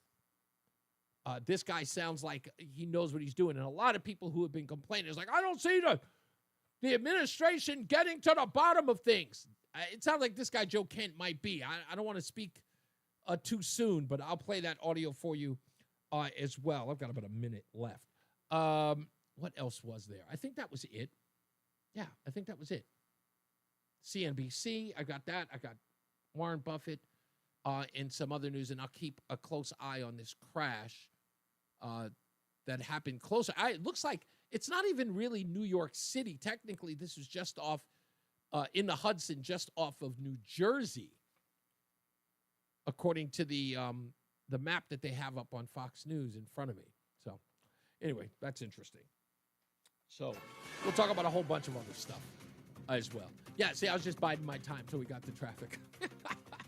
Jason Catarinas is in the Weather Center, and Tom O'Hanlon is in for Mark Christopher. He's in the BPS Traffic Center. I'm Tom O'Hanlon from the BPS Lawyers Traffic Center. 84 has solid traffic if you're going westbound, trying to cross the river into Hartford. We're looking at a lot of traffic out of East Hartford as you're getting into Route 2. Now, going up 2, we have stop and go. It gets heavier as you're approaching 84. And if you're going eastbound on 84, we have traffic from Parkville on and off, pretty much up into Hartford. We're looking at 91, and if you're heading down below Windsor, it starts getting a bit busier for the last couple of miles down to 84. Going up 91, not too bad as of now. We did have some slowdowns on the northbound side in Middletown, exit 20 to 21. And also looking at 291, that's in good shape. Wilbur Cross is moving. Route 3, we're in good shape. Traffic and weather together on the 8th. WTIC News Talk 1080. WTIC weather. For tonight, periods of snow and rain, but little or no accumulation. The low down to 35, then cloudy, breezy as we make our way through the day. On our Friday, the high up to 50, overcast, breezy with rain late Friday night, the low down to 36. Colder on Saturday, just damp, raw, chilly feeling day with occasional rain and drizzle, and the high only 40. Still occasional rain and drizzle Sunday, but it'll be breezy and milder at least, the high moving up to 51. Then mostly sunny, pleasant, and warmer to kick off the week, the high up to 68. Right now, it's 46 in New London, 48 in Mansfield, 50 in Hartford. I'm meteorologist Jason Caterina in the WTIC Weather Center. Most of us like to be out in the sun. That's why sunscreen and other safety measures are key to protecting your skin from aging and cancer. The FDA recommends using a sunscreen with a sun protection factor, or SPF, of 15 or higher. Also, look for broad spectrum on the label. That means both harmful ultraviolet A and B rays are blocked. UVA rays age the skin, UVB rays burn, and both cause cancer. But the perfect sunscreen doesn't count if you use it wrong. Don't need sunscreen on a cloudy day? Wrong. 80% of UV rays still get through the haze. Only use sunscreen at the beach? Nope. Anytime you're outside, UV rays attack the skin, so you need protection. And you have to reapply sunscreen every 2 hours. Remember, SPF plus broad spectrum equal healthy fun in the sun. Visit www.fda.gov/sunscreen for more information. A message from the U.S. Food and Drug Administration. 1 minute. You got it. Do you know a veteran in need? After leaving the military, many veterans struggle to find their way home. Because to a veteran, home isn't just a place, it's an idea, a feeling. Nation's Finest understands the challenges veterans face. Through the VA's Supportive Services for Veteran Families program, we help veterans and their families struggling with rent, employment, and other housing-related costs. Today, Nation's Finest operates more than 30 locations in California, Arizona, and Nevada. For more than 50 years, we've helped thousands of veterans in these communities build happy, healthy, and purposeful lives. And our team is committed to supporting those who've served and their families for another 50. To get help, visit nationsfinest.org. 833 You got it. 468 9676. That's 1-833-468-9676. The self-proclaimed love child of Rush Limbaugh. They're running a strange program, y'all. Reese on the radio on News Talk 1080 WTIC. All right, we're back. And before I get into this story with William Tong, stupidest thing I read today, let's just get it over with. Yes, sir. What could you possibly be calling about today? Well, I wanted to explain the things about money and politics. You know, you were somewhat surprised that Chris Murphy has raised $8 million. I am constantly. Can I stop you for a quick second? Friends, Stop for a quick second. Okay. I'm not surprised at anything. I haven't even given my dissertation on what I think is going on with the Chris Murphy $8 million. So you don't know that I'm surprised because I never suggested I was. So let's move on from that. That's quite fair. But so many people, don't understand. Chris Murphy is running for president very quietly. He's building up his base and everything. You cannot go on social media, Facebook, Instagram, X, on and on and on. He is constantly asking for money. True? Are you seeing all those? Oh, no, I do. I watch him very closely. I mean, he is, I will sometimes just scroll sometimes at night and I will see him 2 or 3 times. He will come up, asking me, for money on these ads and everything. And it's very effective. Right now, there is nobody, maybe Cory Booker, on a national scale is talking about the Democratic Party, but essentially, your last guest was talking about the divide in the Republican Party. The Democratic Party. The Democratic Party and stuff. And there's a lot of things that are dividing the Democratic Party, such as the Middle East. If you dare criticize, the Israeli government, then, you're labeled one thing. If you're for a national health care system, you're criticized. It's all, there's a huge divide across there. Tim, can it be defined as far left versus moderate? Because even that argument about being supportive of Israel versus freedom for Palestine is, a lot of people bill it, but it's probably much more nefarious than that. But I'm going to give them grace here. But even that argument is a far left moderate debate, because most of these, I mean, I'll give you a perfect example, and then you can answer that. The divide is, I'll give a couple of things on what I consider the far left. Free Palestine, free health care, destroy, tax the rich. What's the other thing that they always talk? Transgender surgeries, or the LGBTQ community on the most extreme. In other words, men in women's sports or boys in women's sports. LGBT gender ideology in the schools. I don't want to say. Well, you picked off a lot of your greatest hits and everything like that. Yeah, but I'm saying, but you would say that those are pretty far left, right? Well, if you say, as others have said, that it needs to be a two-state solution, that would in the Middle East. No, just generalize. Just generalize instead of picking them off. But that's just it. You're saying free Palestine, blah blah blah, that stuff. Yeah, there's a lot of different issues. Some of them are much more subtle. Some of them are much more working class. The people that are showing up at so many of these rallies are working class people. They remember union dues and those kinds of things, and they're very fearful for their own keeping their own jobs, and whether it's Democrat or Republican. And after the election, where is Harris? She's gone off the planet. She's nowhere to be found. Mm-hmm. There are not a lot of people that are speaking, aggressively against, Donald Trump. Except, so let's go back to Let's go back the money. Let's go back to Lofton's article, and because I think you want to pick it apart, and I'm giving you an opportunity to pick it apart. But let's go to that part of the article, the one that got so much attention today, which is again why he was on the air with me. He says, they would praise Trump's actions and encourage their fellow Democrats to follow suit, but they won't, and they can't. The base wants them to take the gloves off with Trump, even if his actual economic policies may better the working class in the long run. We had Scott Besson talking to bankers over I think he said it was over 400 or maybe 500 different bankers, telling them Wall Street's streak is over. It's now Main Street's time. Now we're focusing on the mom and pops. We want to make the American dream possible for them. That's something that Democrats could get on board with, but they won't. Don't you? I mean, do you agree with Lofton or not? I agree, absolutely with that. But there's not a lot of money in mom and pop, stores and things like that are barely making it survive. Well, when he says, no, you're talking about mom and pops. Like you're talking about a bakery or someplace like a small. I'm talking about small business manufacturing here in Connecticut. Small businesses run. I know plenty of small businesses. In fact, my ex, her husband Randy, he runs a steel company right in Connecticut. He's a small business, right?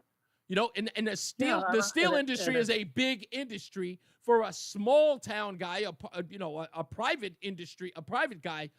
To own. So that's a small business that could definitely benefit from Donald Trump's focus. Yes? On his focus and everything. But if that focus is screwed up, it's not predictable because it's herky-jerky. It's one thing this way, that way, and stuff. If he wants to sell his metals to Europe and everything, now there's a sudden tax. Now it's gone and all that sort of stuff. We're not, the China is the big thing. And the war, people on Wall Street woke up and said, wait a minute. Let's talk about China. Let's talk about that. Let's talk about that. Because a lot of people who are arguing about these tariffs are talking about how in the United States, other countries, or even our allies for that matter, they love using that term now. They're like, whoa, he's punishing our allies, omitting the list that Donald Trump gave of the tariffs coming out of their country versus into their country. In essence, we pay a higher tariff, they pay a lower one. They are allowed to sell their goods here at a lower tariff. Their small businesses get to flourish by selling their stuff here. We have not allowed our small businesses to sell their stuff there. And what he's saying is, as a pro-American business president, is that he wants these guys to at least have the opportunity to at least venture into the European market to sell there. In essence, to expand. It's not a bad thing. That's a pro-growth, pro-American ideal. It's not punishing our allies. It's asking our allies to do for us what we do for them. But some of those reports that he I don't himself hear you said saying that's a good are thing. disputed. No, you're It giving is me but you're giving me but. It is absolutely a good thing. Oh, okay. Thank you. It is absolutely a good thing for our salt businesses to sell to Canada, our largest, trading bloc, to Mexico. Oh, and we had a president. His name was Donald Trump, who put together a free trade agreement, with those two major trading partners. That was supposed to, work it out, and stuff. So we have. And it was abused under the Biden administration. It was pretty much. Yeah. Yes, it was. It was. And It's not always only that, let's also forget that, on the other end, the Biden administration kept a lot of, if not all, of Donald Trump's tariffs as well. But that's another story we don't need to get into. But all I'm saying to you, Tim, is that what Loftus is saying is 100% right. Is that if the Democrats want to appeal to the base or appeal to the electorate, they should be appealing to the electorate. The problem is that they're having an internal war on how to deal with Trump instead of how to deal with the constituents. Is that fair to say? Absolutely. Thank you. Okay, Absolutely. I knew you would agree with me on that. Absolutely. I knew you would. Right. Yeah. So that's all I'm saying. All I'm saying is okay. Let me just leave. Go ahead. Let me leave you with this and Go stuff. for it. 'Cause how in the world are you going to, it's the flood the field, thing. He's on constantly. Every day it's something different. Even if you get your message out, it's going to change tomorrow because of the whims and nature of the Trump administration. All of the, it's hard to, keep a good daily, a briefing and all that stuff. Everybody was happy, at 4 or 5 o'clock about the stock market. Now it's back tanking again.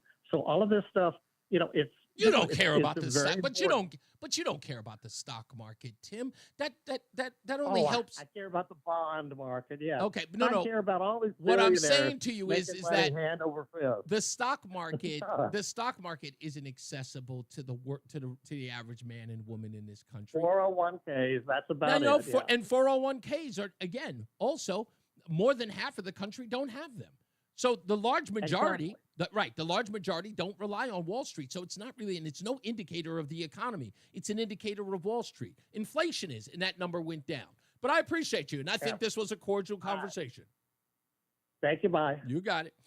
I'll get to Ralph in a second. Thank you, Ralph, for calling back. But I'll get to you in a second. I want to get into this before we get out of here. The Connecticut Attorney General's office is sending a letter to the Avis Budget Group in light of complaints that the vehicle rental company's Florida location may be improperly refusing service to Connecticut drivers. According to the Attorney General William Tong's office, the websites of Avis, Budget, and Payless suggest they will not rent vehicles to Connecticut drivers in Florida if they have a certain driver's license. Let me grab this full quote. This is my favorite. Because of this, his office has said it's gotten complaints from Connecticut residents who have paid deposits or shared payment details and other personal information to the company prior to being denied rental wishes. Why does the writer put that in? Here's why. These non-federal identification IDs that these people are using in Florida, of all places, are an indication to the Florida folks that this person may not be documented, as the left likes to say. They may be undocumented. And now, people who they claim, remember what this is done for. Now, this is what William Tong should answer for. And I beg him to answer this. Why would anybody be afraid of this information being used against them at Avis? Why? The reason why these people have these not for federal identification cards and then be using them at rental places, these are, let's just say, not federal IDs. You gave them to them, in essence, to begin the process of them being documented and no longer undocumented. Now they find out that they can't get a car, and Avis or Budget has their information, and now they're afraid that it will be used against them. My question is, William Tong, why did you give them these? Why did the state authorize these identifications? What was that purpose for? This goes right back to the Social Security question. What did you give them Social Security cards for and then refer to them as undocumented? These IDs, they squash the whole undocumented argument. These are now documented immigrants, aren't they? Or maybe the truth is they're not. Maybe the truth is these are Band-Aids on bullet wounds. Maybe that's the truth. Maybe the hardcore truth is that the federal government, the local government, William Tong, and Ned Lamont are helping illegals game the system. Perhaps that's what's happening. By giving them these fake IDs, because that's what they are. That's what they're giving, fake IDs, not going through the proper federal process, not going through the proper state process. And by the way, it's a majority blue. Why can't you just do this? Why can't legislature allow them to just get IDs? That's what you want. You put these people in a situation. They're now vacationing in Florida? Damn. I know legal citizens in the state that can't make it to Florida for vacation, but illegals trying to come here for a better life, struggling to make ends meet, taking care of family here and abroad, are in Florida renting Avis and Budget rent-a-cars? Pay less notwithstanding? That's interesting. What kind of money are these people making that they could go to Florida vacations? I would like to know a little bit more about that. I love it when these stories come in because they give me, I love the reporting. That's what, I say this facetiously. I love the reporting. Because when the reporters hear me talk about it, they go, I didn't think of that. Yeah, no kidding. Because you're still right. You're too busy writing narrative pieces. You're too busy editorializing. Question must be raised. Why is the state of Connecticut giving fake IDs to people that people think that they can use to rent vehicles with? And why are these people renting in Florida? What gives? Nobody bothers to ask. That's what I'm here for. I love it. I love it. Somebody's going to have to answer for this. But guess what? It's all right. William Tong is going to bring attention to this. He's going to go down to Florida. He's going to demand answers from Governor DeSantis. And this is going to backfire. Or maybe Tong will be smart and say, yeah, maybe I shouldn't open up that can of worms. Yeah, sorry. This one's not a winner, guys. I'm over here. I've got all these lawsuits with Donald Trump. My hands are tied, guys. I'm very busy. My dance card's full. My dance card's full. You know what? Just don't rent. Don't rent in Florida. Go to a sanctuary state. Rent in New York. They'll love you down there, and they'll accept these IDs. That's what old William Tong's going to tell you. Let's get some weather from Jason Caterina. And Tom O'Hanlon is filling in for Mark Christopher in the BPS Traffic Center. I'm Tom O'Hanlon from the BPS Lawyers Traffic Center. On 84, solid traffic from Route 2 over to the river. Then it opens up a bit as you're crossing, but only a little. Slow again into Hartford if you're going westbound, and that continues just for about another mile or so. Now we're looking at the eastbound side of 84. Still busy, exit 46 to 51. Heading down through Windsor on 91. It's been some stop and go, a little better than it was, but still some of the slower spots are on exit 34 and 32. 91 northbound on and off traffic, exit 20 I just reported to 21. that, John. And also 291, we're doing well. Wilbur Cross, just some brake lights here and there, but not bad. Route 2 is slow getting up into 84. And also looking at Route 3, we're in good shape there. Traffic and weather together on the 8s. WTIC News Talk 1080. WTIC weather.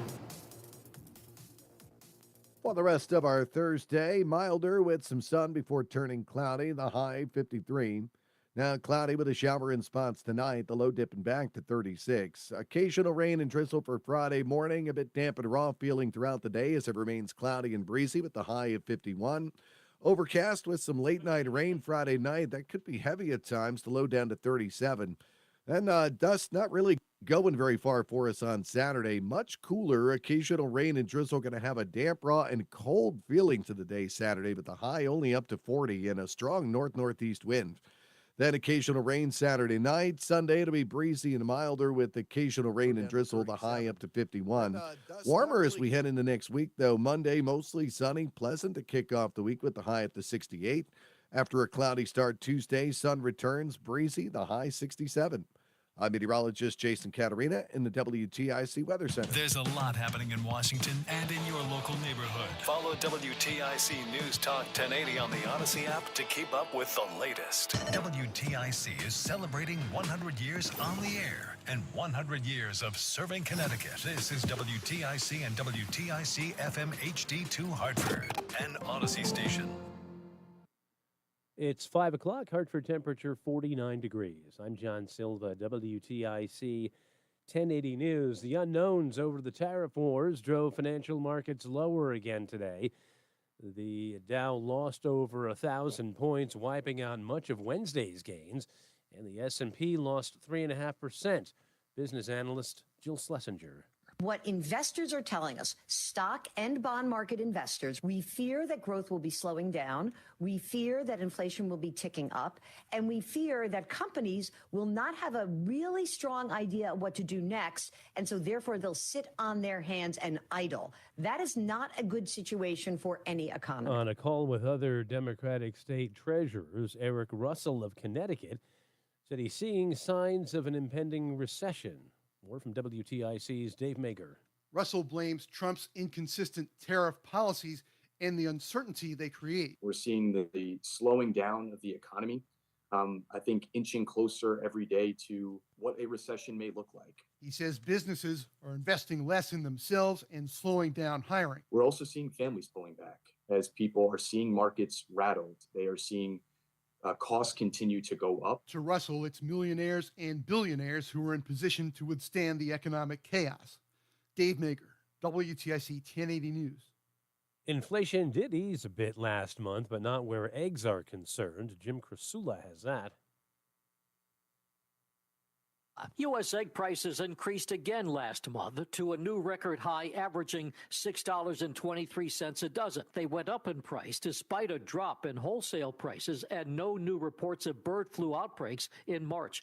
Egg prices aren't expected to drop until after Easter because of high demand. Helicopters crashed into the Hudson River off Manhattan. 6 people have died in the crash. Fire department says it received a report of a helicopter in the water a little after 3 this afternoon. The crash happened in the river near Houston Street and the Holland Tunnel. The fire department says it had units on scene performing rescue operations. Videos posted on social media show the aircraft mostly submerged upside down in the water. Fire in Norwich leaves 2 dead and others displaced. Call came into a multi-family home a little before 1 this morning on Otis Street. Victims, a woman and a young girl. Fire officials say an alert malfunction delayed their arrival by about 10 minutes. Firefighters from over a half dozen surrounding departments were called. Norwich Fire Chief Sam Wilson says they're trying to come to grips with the loss of life. It's with deep sadness. It's probably one of the hardest things that we have to do. So, it's certainly not the outcome that we expect. Audio from WFSB, no word yet on the cause of that fire. Police in Hartford investigating an afternoon shooting about 3:15. Officers were called to the area of 721 Park Street. That's where they found a 17-year-old female with gunshot wounds. She was taken to an area hospital for treatment. Police say her injuries appear to be non-life-threatening. Investigators also say it doesn't appear that the victim was the intended target. Major crimes and the crime scene divisions are investigating. HHS Secretary Robert F. Kennedy Jr. says there will be a new study soon that gets to the bottom of an uptick in autism diagnoses.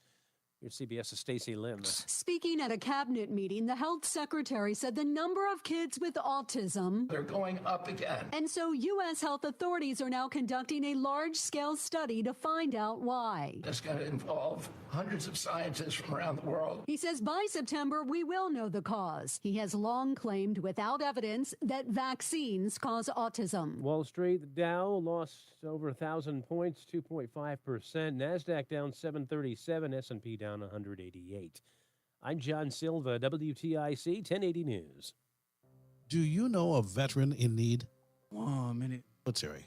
Many veterans struggle to find their way home because to a veteran, home isn't just a place, it's an idea, a feeling. Nation's Finest understands the challenges veterans face. Through the VA's Supportive Services for Veteran Families program, we help veterans and their families struggling with rent, employment, and other housing-related costs. Today, Nation's Finest operates more than 30 locations in California, Arizona, and Nevada. For more than 50 years, we've helped thousands of veterans in these communities build happy, healthy, and purposeful lives. And our team is committed to supporting those who've served and their families for another 50. To get help, visit nationsfinest.org or 833-468-9676. That's 1-833-468-9676. The hour that packs a punch. It's Reese on the Radio on WTIC News Talk 1080. And of course, because everybody's got a camera rolling, in their pocket, there is now footage that of the helicopter crash in New York. I'm trying to look for anybody who's got like anything close. So all of these are pretty far away, considerably far away. But one thing that I noticed in the crash footage, which strikes me as odd, is the camera. If you've seen it, there are pieces of the helicopter that are still floating in the air, coming down long after the hull of the helicopter has hit the water. In fact, some of the footage that they have, you see the camera capturing the footage of the helicopter as it hits the Hudson, and then they pan to the left and up, and you can see debris. So whatever took place, in fact, if you see the helicopter, it's spinning. The hull is spinning. And to see the debris flying all around after the fact, because it's lighter, descending after, it appears something happened mid-flight. And yeah, Michael B says probably fiberglass. I'm thinking, and I don't know, this is one of those weird things, but I've never seen this unless, I've never seen a helicopter break apart. At least I don't know anything or heard anything like that, a helicopter breaking apart during its flight. So as I'm looking at it, like I said, the interesting part is that the hull, that plummets into the Hudson, and then the cameraman pans over to the left, and you can still see some debris in the air coming down slowly because it's lighter, of course. It's like it's breaking apart as it comes down, so it's interesting and tragic at the same time. So if there's anything, I'll find it as well. We're going to get into the traffic and weather, and then we'll come back, and I'll talk to Ralph, who's been on hold for a minute. We'll get to him, and then we'll talk about Chris Murphy and this $8 million raised from what and by whom. We'll get to the bottom of that in the next break. Let's get to Jason Caterina with weather and Tom O'Hanlon. I don't have to say his name. He says it for me. He's in the BPS Traffic Center. I'm Tom O'Hanlon from the BPS Lawyers Traffic Center. On 84, if you're going westbound from Route 2 over to the river and then over into Hartford, you're going to have some company there with brake lights. Going up Route 2, we have some stop and go, but it's still moving, just busier than it was. Now, if you're going eastbound on 84, we still have delays from exit 46 to 51. Heading down through Windsor, on and off traffic on 91 southbound. Exit 34 is slowing down a bit, so is exit 32. If you're going up 91, it really looks pretty good now. Things have eased up nicely. Founders Bridge is getting the job done over into Hartford with some brake lights there because of the westbound traffic in 84. And also 291, we're looking good either way. Wilbur Cross is moving along pretty nicely. And Route 3 getting the job done. Traffic and weather together on the 8th. WTIC News Talk 1080. WTIC weather. Well, for tonight, periods of snow and rain, little or no accumulation. The low down to 35. Cloudy, breezy. Feels a bit chilly at times for Friday, with the high at 50. Overcast, breezy with some rain late Friday night, the low down to 36. Saturday, damp, raw, colder feeling day with occasional rain and drizzle, the high only 40. Occasional rain continues Saturday night, and on Sunday, though it'll be breezy and a bit milder Sunday, but the high up to 51. Still going to feel pretty cool. Mostly sunny, pleasant, and warmer, though, as we head into next week on Monday with the high of 68. Currently, it's 44 in Waterbury, 47 in Danbury, and 49 in Hartford. I'm meteorologist Jason Caterina in the WTIC Weather Center. Your kids could get free or low-cost health coverage from Medicaid or CHIP. Even if you've applied before, they may be eligible now. Kids up to age 19 are covered for checkups, vaccines, dentist visits, hospital care, and more. And if they already have Medicaid or CHIP, remember to renew every year. Visit insurekidsnow.gov or call 877-KIDS-NOW. Paid for by the U.S. Department of Health and Human Services. I've been driving trucks for a long time. Safety is my #1 priority. I know that my truck has huge blind spots. That's why I remember to check my mirrors often for smaller vehicles. Everyone can help keep our roads safe. Next time you're behind the wheel, try to avoid lingering in those blind spots. It can be dangerous. Let's all plan to share the road safely.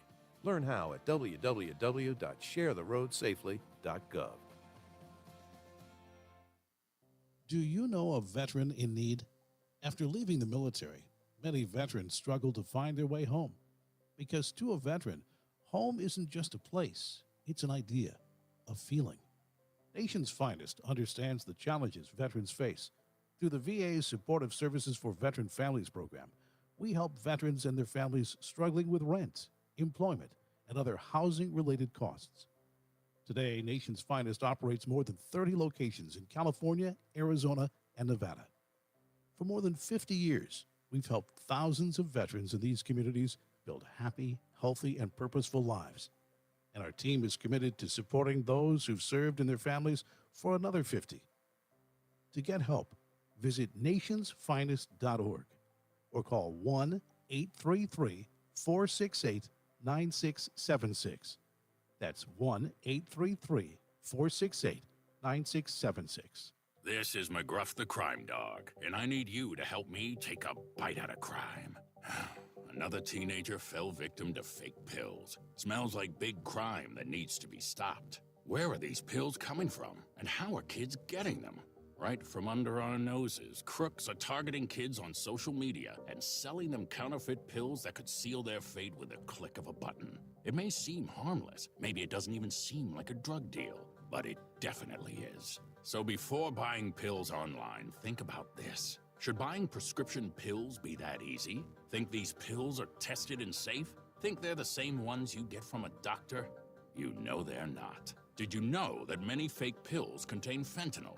And an amount small enough to fit on the tip of a pencil can be lethal.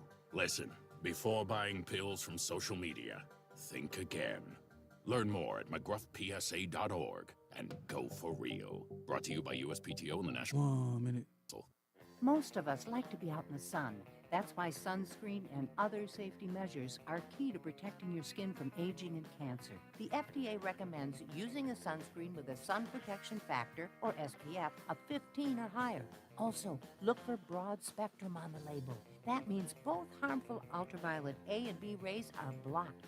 UVA rays age the skin, UVB rays burn, and both cause cancer. Good one, Richard But A. the I know perfect nothing. sunscreen doesn't I know harm if you nothing. use it wrong. Don't need sunscreen on a cloudy day? Wrong. 80% of UV rays still get through the haze. Only use sunscreen at the beach? Nope. Anytime you're outside, UV rays attack the skin, so you need protection. And you have to reapply sunscreen every 2 hours. Remember, broad spectrum equal healthy fun in the sun. Visit www.fda.gov/sunscreen for more information. A message from the U.S. Food and Drug Administration. Reese on the Radio is getting ready to drop some knowledge on WTIC News Talk 1080. Drop it. All right, we're back. Reese on the Radio. We'll get to Ralph 2 seconds. In fact, I've got some details, or at least a few details about that helicopter crash. And I actually looked up how many helicopter crashes in New York City. Interestingly enough, there have been a lot. And a lot of them have been tourists. So that's crazy enough. Ralph's in South Carolina. Thanks for holding, Ralph. I appreciate you, buddy. Not a problem. We a few things. Your professor friend we talked about the other day. Forgive me if I forget. No, he was talking about a black female, and that's why they didn't vote for Kamala, because they didn't want a black female. Edward Glad, right, from MSNBC talking to Nicole Wallace. Right. Now, do you think that there is a black woman running for governor of Virginia? You think he'll endorse her? Great question. Great question. And she is one of my favorite people. I saw her speak a couple of years ago. Yeah, you know what? And he should be asked about that, because he is in the D.C. area and he covers D.C. politics. And, you know, it's a hop, skip, and a jump away for him to talk about that case. But you know what? You're right. In fact, I know someone who knows him. And you know what? I'm going to get on the phone with him after the show, and I'm going to get a comment from him. I'm definitely going to do it. It's a great point. Also, we're talking about Social Security and the money being paid out. If I'm not mistaken, Reese, I heard also they said over 20,000 people either are collecting Social Security or unemployment that have not been born yet. Yes. In fact, I will put that number up for you again so I can read it to you accurately. Yes, according to DOGE's findings of unemployment payments, 24.5 thousand people were over the age of 115 years old. They claimed $59 million in benefits. 28,000 people were between the ages of 1 and 5 years old, and they claimed over $250 million in benefits. And the last one, the one that you were talking about, was 9,700 people who had birth dates that were 15 years in the future, and they have claimed $69 million in benefits, which again makes it crazy that the people who haven't been born yet have managed to claim more money than those who are dead. The question has to be, Reese, what kind of idiots are running these programs? I'm sorry. These people who are running these programs have to be total idiots. Yeah. Or they're 50 years behind the times on their software that they use, I guess, or whatever, however it works. But how can anybody in their right mind say, well, this person hasn't been born yet, but let's give them $41,000 as a, just to get them a good start when they are born. It is insane. But you know what? That's my point. It's saying that the people who work in the government are so bad at their job that they didn't realize that it would be odd to give thousands of benefits to people with a birth date of 2020. Right? That no one even looked at that and said, that doesn't seem right. And one last thing, Reese, they're talking about the 1%. Guess who belongs in the 1%? What do you mean, as far as people are concerned? Well, they're saying the people with wealth, the 1%. Oh, 1%. They're talking about the 1%. I don't know. What is that, like 10,000 people? How about Bernie Sanders? Oh, yeah. How I mean, about he's Richard at least Blumenthal? at least they are. If they're not in the 1%, they're at least in the 2 to 3%. No, they're in the 1%. Elizabeth Warren, they were showing it today. They're all in the 1%. What is, wait a minute, if I may ask, what is the threshold to put you in 1%? Is it if salary's over $400,000, or is it lower? Depends on how much money you're worth. Oh, is your worth? Okay, I got you. All right. I always thought that was determined by your salary, but you're absolutely. I guess that makes sense. So your worth would probably, I would say all of them. Why do you need 3 homes or 4 homes? Why? I know. Again, And he brags about it. I'm a U.S. Senator. That's why I have 3 homes. And he's absolutely like ridiculous that he would just look at people and say, the reason why I have them is because I'm a senator. Okay. Right, but the sad part to me, Reese, is the people in Vermont keep voting this moron into office. And as far as I'm concerned, they're the ones that are morons. I'm sorry. I think that once we get elections to the paper, to paper ballots, if that ever comes to fruition, then maybe we'll see some changes. Thank you, Ralph. I appreciate you, buddy. You're right. You have a great night, Reese. Thank you, man. You too. Don't forget, tomorrow we're going to be doing Ladies' Night. Yes, it's ladies' night, and the feeling's right. Oh, yes, it's ladies' night. Oh, what a night. Oh, yes. We're going to have Mrs. on the radio on the show tomorrow. My beautiful wife, Roseanne, will be here. She's referring to herself as Mrs. on the radio now. There is this piece that I want to share with you because there are a lot of people who always ask, Ralph in particular, Ralph asks all the time, when are we going to see the Trump administration fight back all of the nonsense that we had to go through for 3, 4, 5 years? And I have been, like many of you, waiting myself.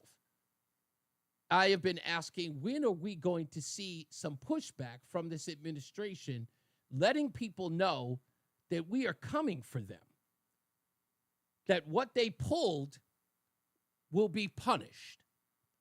And then I saw this exchange between Senator Mark Kelly and counterterrorism nominee Joe Kent.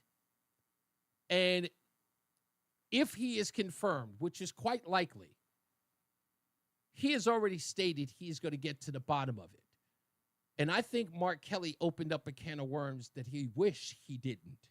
This concerns January 6th. Do you believe that the violence on January 6th was intentionally organized or directed? Still under investigation. We're looking into whether elements of the government could have enhanced the criminal acuity of some of the rioters that day. So you've said on Twitter that the FBI and the intelligence community were involved in planning and directing the riot. Is that correct? Sounds like something I said, yeah. And what evidence do you have for that claim? So we've already identified that there were multiple confidential human informants ran by the FBI and other law enforcement agencies that were present in the crowd that day, directing, removing barriers, those types of things. This has been investigated widely. We're continuing to look into it. The intelligence, I would say the FBI and other elements of the law enforcement apparatus attempted to suppress the fact that there was undercover confidential human informants that were part of these different groups. We also had intelligence leading up to January 6th that there was going to be violence that day. So that speaks to some degree of intelligence infiltration into some of these groups. Who within the FBI? We're looking into that right now. Which departments of the FBI? Probably the Washington field office. Now, he should have never asked that follow-up because Kelly is trying to say, who are you talking about? You have any evidence of this? He's thinking that his response is going to be either, we're not sure, we don't know, or we'll get back to you. In essence, to give the impression that Joe Kent doesn't know what he's talking about, but he does. He has all the evidence that we have. Either Kelly doesn't know that it exists, or he is ignorant that somebody like Joe Kent does. So he says, who? Who in the Washington field office? Joe Kent had answers. So you believe the Washington field office was involved in the planning of the violence in the building next door on January 6th? It's being looked into. I mean, look, we had and who is looking into it? We are in the intelligence community. Yeah, we're looking into it right now. And do you believe that the IC conducts actions of this nature against Americans? Does the IC both the FBI and other law enforcement agencies in trapping individuals. If you look at who was running the Washington field office during January 6th, it was Stephen DeAntuono. He was also running the field office in Michigan, where many of the defendants were let go after they were accused of attempting to kidnap the governor, because the vast majority of them were undercover FBI confidential informants. So unfortunately, this behavior does happen by members of law enforcement and the intelligence community, and it's incumbent upon us to make sure that we are transparent with the American people. Mr. Kent, would you be willing to share this evidence of this investigation with this committee? I look forward to it, Senator. All right. You know what you just did, right? You know what you just did there. That is someone who's going to be confirmed with a mission to find out if the FBI single-handedly got people into trouble in the Capitol. And the evidence of that is, Joe Kent brought up, it was done in the Gretchen Whitmer kidnapping case. Everyone found out that many of those people were found not guilty and they were released when they found out that they were coerced by the FBI. And the man that was in charge of the field officers who were coercing people into a plot to kidnap Gretchen Whitmer, that guy wasn't admonished for that failed mission. He wasn't admonished for trying to coerce and entrap people into that scheme. He was promoted, graduated, and brought into the Washington field office, the Washington, D.C. field office, and then put in charge of January 6th. Coincidence? Coincidence that the guy who was running an operation to coerce people into kidnapping Gretchen Whitmer would then be in charge of the case that many of us know, often suspected, but now know FBI was there trying to coerce people into wrongdoing. Put the same guy on the team. Everybody else put two and two together. You can't expect these bozos in the media to do that. They don't do it. I just proved that they don't do that. Nobody puts two and two together. They write the narrative, and then they go home, collect their cushy little ridiculous paychecks, and then they go home. There are no investigative journalists anymore. There's no real journalists anymore. Stenographers, all of them. So I'm glad. I know people are saying, Craig, you're one of them. You said you want to see these people out here talking about how they're, what are they doing? How are they making sure they get to the bottom of the stuff that we had to go through? I hope they're not just walking away. I know Joe Kent isn't. He could have just turned around and said, I read that on Twitter. I got other work to do. But he said, no. Looked him right in the face and said, we have evidence. And you know we have evidence. They're going to rue the day they brought that up. And if this guy gets confirmed, which I'm now going to be watching more than ever, we'll see. Zach says, no such thing as a coincidence. Not in Washington. Never in Washington. Never in Washington. When we come back, Chris Murphy raised $8 million in Axios, is excited about it. Yeah, Chris! Get that money. Tim says he's running for president. I say that's nonsense. I mean, he may run, but he ain't getting no real donors at all. We'll see how that $8 million pans out in the next year or so. It's got a long time.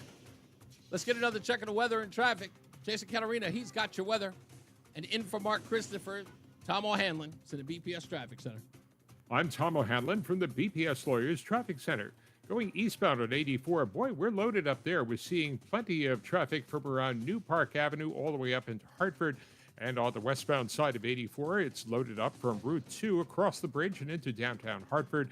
Route 2 is feeling that as you're working your way up into 84. And if you're heading down 91, we have traffic at Windsor on the southbound side of 91. The last half mile gets tighter into Hartford. And if you're going up 91, we're in pretty good shape there. Now, in 291, we're not seeing a whole lot happening as of now, just the usual traffic. Wilbur Cross is doing okay. Route 3 is moving. Traffic and weather together on the 8th. WTIC News Talk 1080. WTIC weather. For the rest of our Thursday, milder with some sun before turning cloudy, the high 53. Now cloudy with a shower in spots tonight, the low dipping back to 36. Occasional rain and drizzle for Friday morning, a bit damp and raw feeling throughout the day as it remains cloudy and breezy with the high of 51. Overcast with some late night rain Friday night. That could be heavy at times, the low down to 37. And dust not really going very far for us on Saturday. Much cooler. Occasional rain and drizzle going to have a damp, raw, and cold feeling to the day Saturday, but the high only up to 40 and a strong north-northeast wind. Then occasional rain Saturday night. Sunday it'll be breezy and milder with occasional rain and drizzle, the high up to 51. Warmer as we head into next week, though. Monday mostly sunny, pleasant to kick off the week with the high up to 68. After a cloudy start Tuesday, sun returns, breezy, the high 67. I'm meteorologist Jason Caterina in the WTIC Weather Center. Follow WTIC News Talk 1080. Don't miss out on important updates in Connecticut. From breaking need-to-know news, weather alerts, and more. Follow WTIC News Talk 1080 on the Odyssey app now. And now, a WTIC news update. 5:30, 48 degrees in Hartford. I'm John Silva, WTIC 1080 News. 6 people are dead after a helicopter went down in the Hudson River in Manhattan today. Fire officials received a call just after 3 of the crash near Houston Street in the Holland Tunnel. One witness said he saw the helicopter falling apart in midair with the tail and propeller coming off as it descended.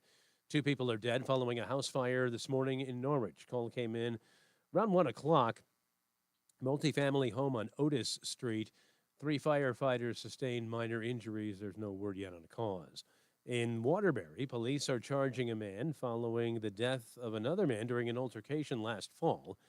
Police say David Morcus is charged in the death of Paul Villarallo, also of Waterbury. His body was found in the rear of the Brass Mill Center Mall back on November 23rd. Another down day for Wall Street after gains Wednesday. The Dow lost nearly 1,800 points for a period of time. NASDAQ and S&P also saw significant declines. House Republicans have narrowly approved their budget framework. 216 to 214 was the final vote. A turnaround for Speaker Johnson after abruptly postponing Wednesday's vote. And the number of people killed when a roof collapsed on an iconic nightclub in the Dominican Republic now stands at 221.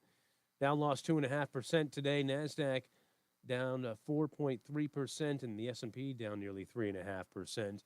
They're in the 6th inning at Fenway. Still no score between the Jays and the Red Sox. Eastern League tonight, it's the Yard Goats in Binghamton. NBA, the Knicks in Detroit. NHL, the Bruins home to Chicago. The Rangers meet the Islanders. I'm John Silva, WTIC 1080 News. Do you know a veteran? After leaving the military, many veterans struggle to find their way home. Because to a veteran, home isn't just a place, it's an idea, a feeling. Nation's Finest understands the challenges veterans face. Through the VA's Supportive Services for Veteran Families program, we help veterans and their families struggling with rent, employment, and other housing-related costs. Today, Nation's Finest operates more than 30 locations in California, Arizona, and Nevada. For more than 50 years, we've helped thousands of veterans in these communities build happy, healthy, and purposeful lives. And our team is committed to supporting those who've served and their families for another 50. To get help, visit nationsfinest.org. or call 1-833-468-9676. That's 1-833-468-9676. Stay locked in. Reese on the Radio is on WTIC News Talk 1080. That's what I get because I totally forgot. I heard Roland say 1 minute, and then I got caught up in this Fantastic Four thing. As well. Roland, I know you're into the Marvel universe, right? Like you're into that whole thing, right? At least not as much as I used to be. No.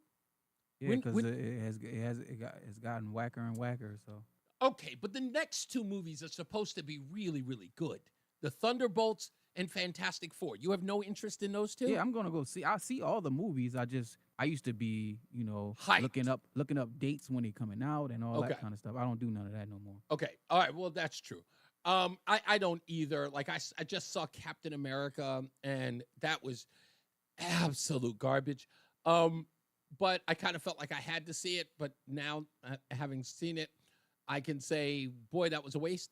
But I really want to see the Thunderbolts because people are saying they don't like the new Black Widow. Yelena, they don't like her. I really like Florence Pugh. I really do. I think she's funny. She has a certain, quirk about her. And for me, something about her I just find appealing. I like her, so I'm going to see the movie for her. More so than I'm going to see it for anybody else because I kind of think that she has she leads this cast. If there's anything, I think that it's her movie more than anybody else's. So I'm really excited to see it for her alone. The Fantastic Four thing, I'm seeing it for a whole different reason, and that is they haven't been able to get those movies right. And if you guys are these geeks who watch that like me, someone's going to have to explain to me why this Fantastic Four is going to be better because I have a strong feeling that bringing Galactus into this fold, and ladies are automatically just going, what the hell is he talking about? Sorry, this is strictly for the fellas. I know there are some ladies who are into the MCU thing. Not all of them. I know that a lot of you have sons that you probably took to go see Iron Man and that stuff, and you have haphazardly watched them. But I'm getting a little on the deep end here. I just kind of am not enthusiastic about the Fantastic Four movie, primarily because they're bringing Galactus. And I also heard, now, are you into Silver Surfer at all, Roland? Are you at all interested in it? I'm all right. Okay, you don't really. So they're making Silver Surfer female in this movie. And that's the part that I go, just when they could have done a great thing, they go left. And I'm just going, ugh. But I'm still going to see it, but I don't think I'm going to be I don't think I'm going to be amused at this film. And I will tell you this, for those of you who do watch these MCU films, the reason why I hate the Fantastic Four is because they have the lamest powers known to man. Every one of their powers are corny. They just are. Iron Man has no powers. He just has a suit that does a lot of cool stuff. But the Fantastic Four folks have everything they do is corny. Sue, I don't care that Sue turns invisible and can make a shield. No one cares. Corny. There's a big giant rock. Like, who cares? He's a rock. Nope. And Johnny turns into fire and he can fly. I'm not sure exactly why that's cool, but I guess it is to some people. But you know what? I don't like heat. So that's not appealing to me. And the last but not least, Reed Richards, why I think that is corny, is every time. I've never thought to myself ever on a list of superpowers to have, being able to stretch like a rubber band never jumped into my head. I never once said, I would really like to be able to stretch. I just think that everything about them is corny. Right? I'm with you. But I'm sorry, it was what I was talking about. It's what I have in front of me. And it's newsworthy. That's why I'm paying attention to it. Matt in Bristol says, erase the two best superhero movies ever, Catwoman and Daredevil. Those are the worst. Let's get into the traffic and weather. Jason Catarinas and Tom O'Hanlon filling in for Mark Christopher in the BPS Traffic Center. I'm Tom O'Hanlon from the BPS Lawyers Traffic Center. 84 is still pretty busy in both directions on the westbound side. If you're working your way up Route 2 and into 84, you've got that traffic slowing you down across the river as you're getting into downtown Hartford. On the eastbound side of 84, we still have plenty of traffic from around Quaker Lane South, pretty much steady traffic up into Hartford. Now, if you're going down 91, that looks a lot better. The last quarter mile or so, it's much better than it was. Still some brake lights, but not a big deal. And 91 northbound, we're doing okay. Founders Bridge still has traffic on the westbound side. And if you're working your way along on 291 in either direction, we're good to go. Route 2, other than what we mentioned, we're in good shape. Route 3 is moving. And traffic and weather together on the 8th. WTIC News Talk 1080. WTIC weather. All through the overnight hours, it remains partly cloudy, chilly. The low dropping down to 27. On Thursday, warmer. Oops, I'm sorry, that didn't update properly. Let's get that. There we go. All right, tonight, periods of snow and rain with little or no accumulation for us. The low down to 35. This is right. Cloudy, breezy for us as we head through Friday. Feeling a bit chilly at times with the high at 50. Overcast and breezy with the rain late for us Friday night. The low down to 36. Just a damp, raw, chilly, cold feeling day Saturday with occasional rain and drizzle. The high at 40. Still occasional rain Saturday night, into the day on Sunday as well, but it'll be breezy and a little milder Sunday with the high up to 51. Nicer, though, heading into next week, mostly sunny, pleasant, and warmer Monday with the high up to 68. Currently, it's 49 in New Haven, 48 in Mansfield, 48 also in Bristol, and 49 in Hartford. I'm meteorologist Jason Caterina in the WTIC Weather Center. Every moment counts if you're at risk or living with lung cancer. And anyone with lungs can get lung cancer. It causes more cancer deaths than breast, colon, and prostate combined. And while there may be moments where you question your next step, through it all, Go-To for Lung Cancer is here for you. We are your community. For screening, treatment, and survivorship support, Go-To is your go-to. Confronting lung cancer starts here. Visit goto.org. Your kids could get free or low-cost health coverage from Medicaid or CHIP. Even if you've applied before, they may be eligible now. Kids up to age 19 are covered for checkups, vaccines, dentist visits, hospital care, and more. And if they already have Medicaid or CHIP, remember to renew every year. Visit insurekidsnow.gov or call 877-KIDS-NOW. Paid for by the U.S. Department of Health and Human Services.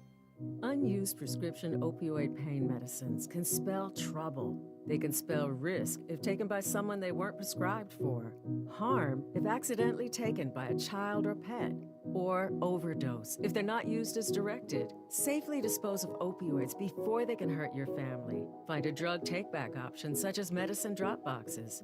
You may find these in your community at local pharmacies or police stations. Visit www.fda.gov/drug disposal. Do you know a veteran in need? Nation's Finest, through the VA's Supportive Services for Veteran Families program, helps veterans and their families struggling with rent, employment, and other housing-related costs. Today, Nation's Finest operates more than 30 locations in California, Arizona, and Nevada, helping thousands of veterans every year. Visit nationsfinest.org or call 1-833-468-9676. That's 1-833-468-9676. When a warrior faces adversity, he fights through it. He finds a way. Freedom isn't free. Rolling strong. Belief. Believe you can, and you will. Wheelchairs for Warriors provides mobility solutions to veterans and first responders injured in the line of duty. Join the mission and visit wheelchairsforwarriors.org. I'm okay. You're not okay.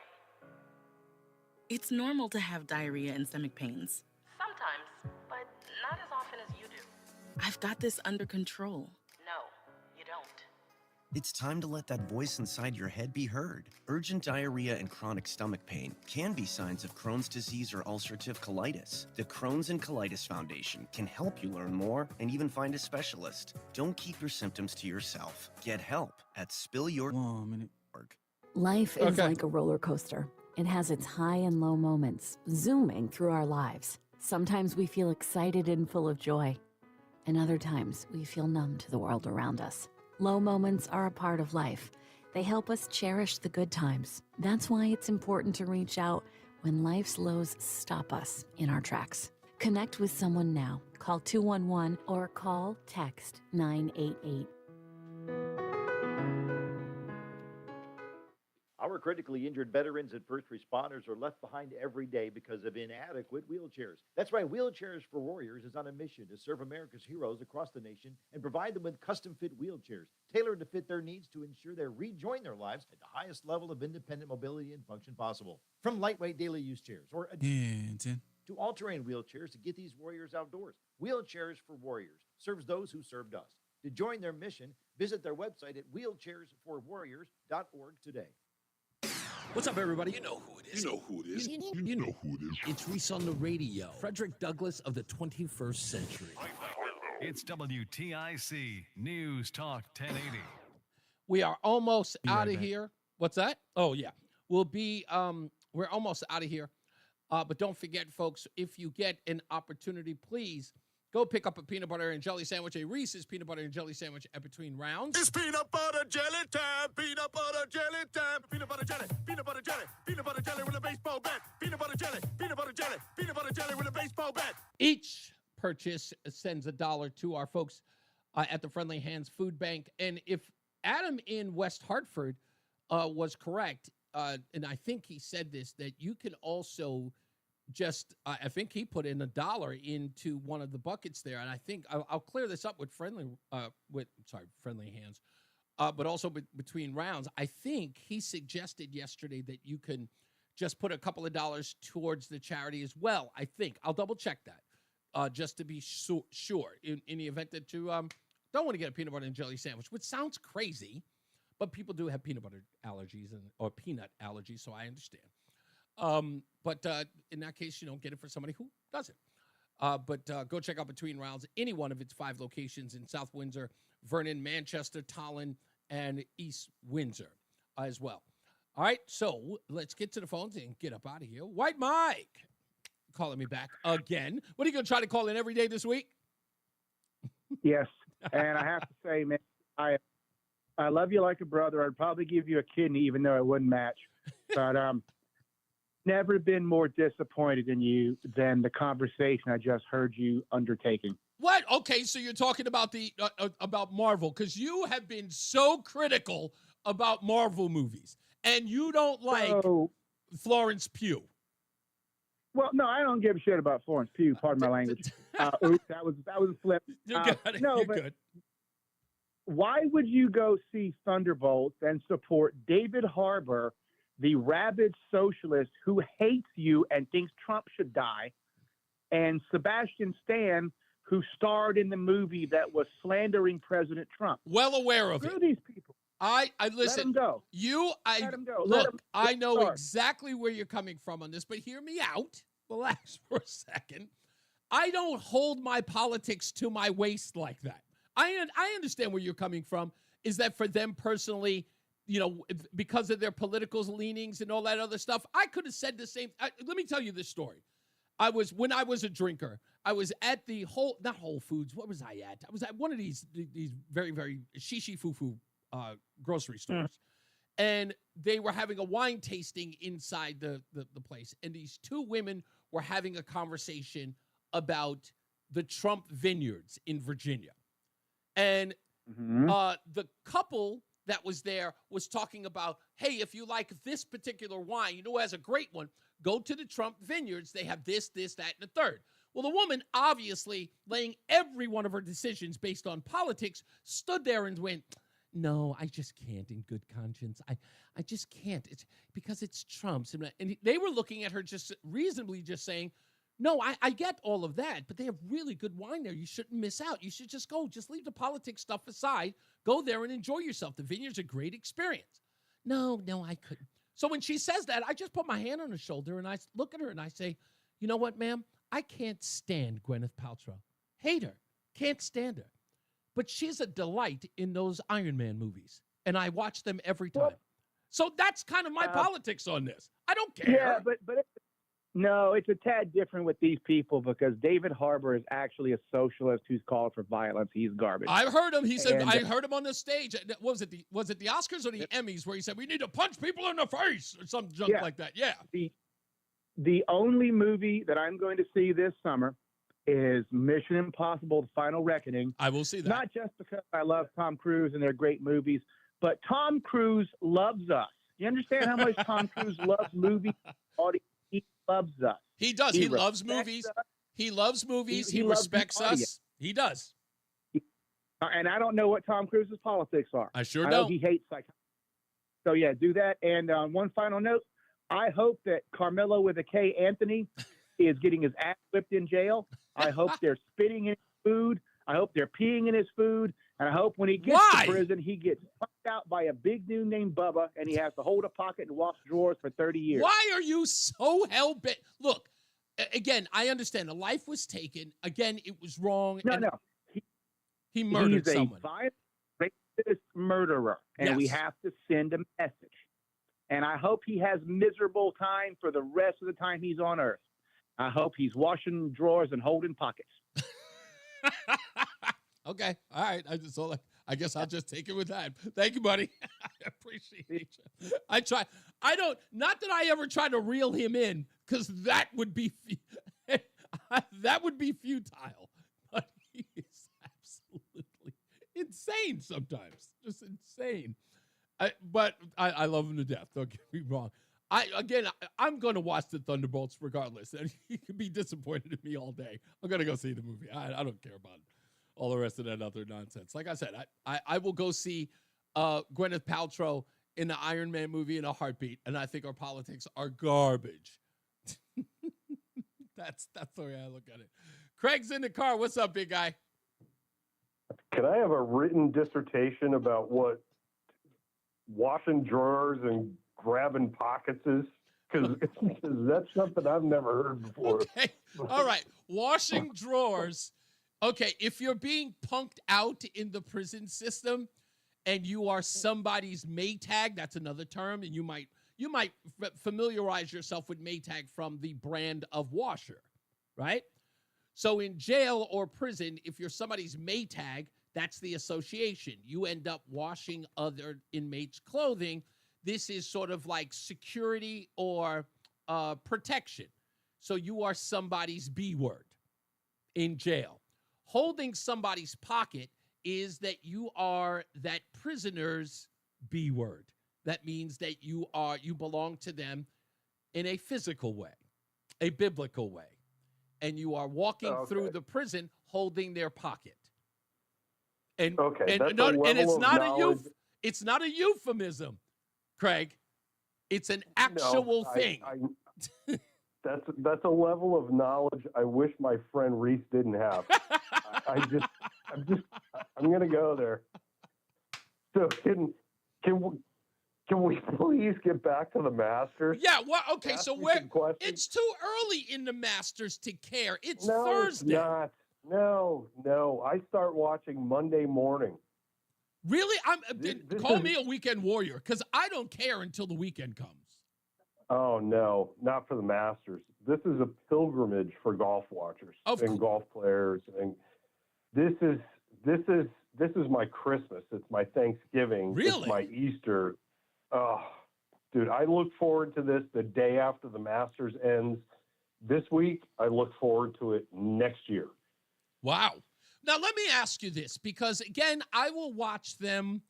And, again, like I said, I'm a Saturday and Sunday watcher, because then we've established leaders. We've established who's in, who's out, who's got a great who's got an opportunity to maybe come from 4th, 5th place, maybe even 7th place in some cases, and whether or not they're on track to actually, completely rout. We have some implosions that happen on Saturday in the afternoon that are great to watch, but that's my favorite part, is to watch the implosions, completely lose it. Yep. That's my favorite part. I've seen so many people, Rory McIlroy, to mention a few. That's one. Yeah. That's one. That's a good one. That's a real good one. But my question is do you go into the Masters with a favorite, or do you go in with a clean slate? Like, in other words, because I always look at any sport like you would at NASCAR. Do you have a guy that you're looking for to do very well into Masters, or do you not care at any point? You just like the sport itself? Both. I mean, I love watching competitive golf. I love, especially in the Masters, there's so many things that can happen because you have the top amateurs in the world. You have past winners that won 15, 20 years ago that are in there. You have the up-and-comers. You have the hot players like the Schefflers. The Masters is something so different from every other tournament. It's the only major, and there's 4 majors every year. It's the only major that's played at the same golf course every year. Yeah. And there are some... The U.S. Open is not. That's at a different place every year. I mean, they rotate through 8 or 10 different golf courses, but the Masters is always at Augusta National. Right. And if you've won the Masters, you're in. If you're the top amateur in the country, you're in. If you're the top mid-am, you're in. It's just such an eclectic mix of golfers. It is the best drama, I think, in sports that exists. You literally stole the thought away from me because it was the question. Well, it wasn't really a question, but the statement that I was going to make. Bar none, every Masters, it's almost scripted. It's so wild that the final round, if not a playoff, or you know what I mean? It's like it is always the most dramatic fashion in which it's never a runaway, which again makes the Masters what it is. Because everyone, even at that point, at the end, has got an opportunity to win. It always goes down to the wire. Does that ever make you think, that seems too suspicious? Or have we just come to the Masters being what they have always been, just pure drama in the sports world? No, it can be a runaway. Tiger's done it. Tiger in 87. In 97, I mean, that was a rout, right? Yes. But you have Angel Cabrera playing this year because he is a past master champion. He just got out of prison for 2 years. Oh, wow. Right?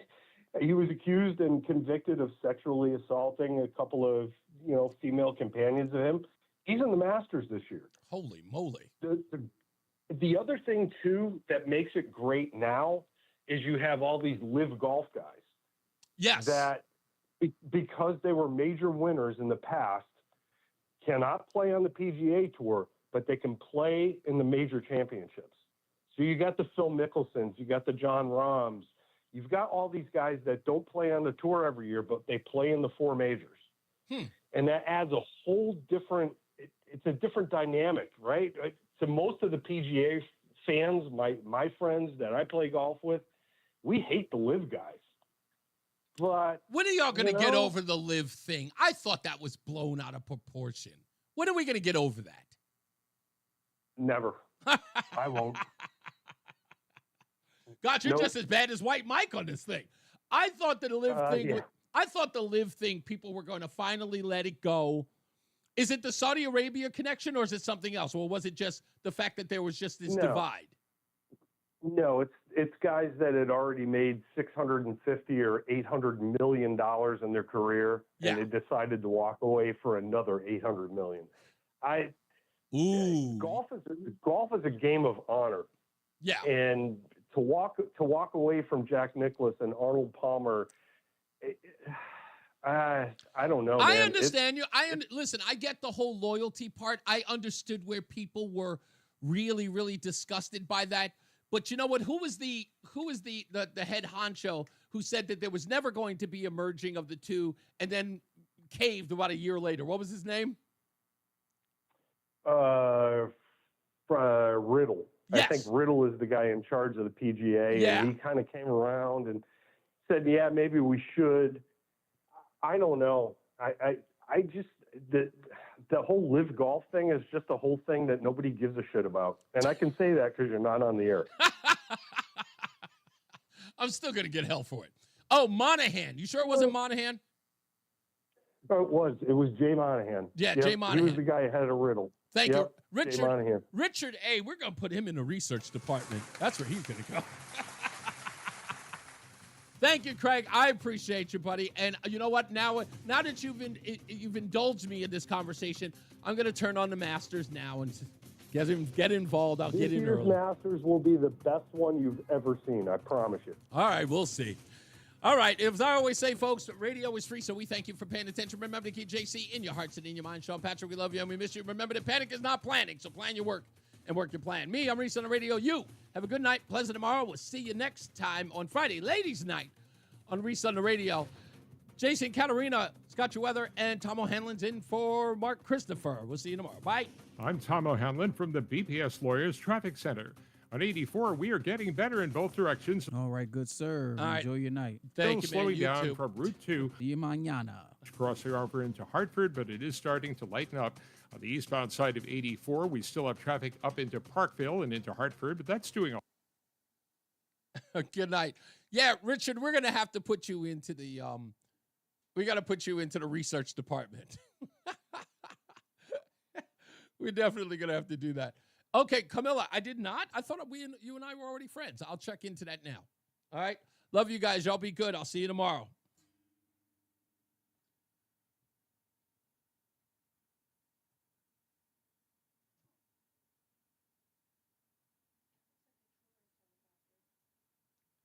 Yes. It was 2 adults, 3 children.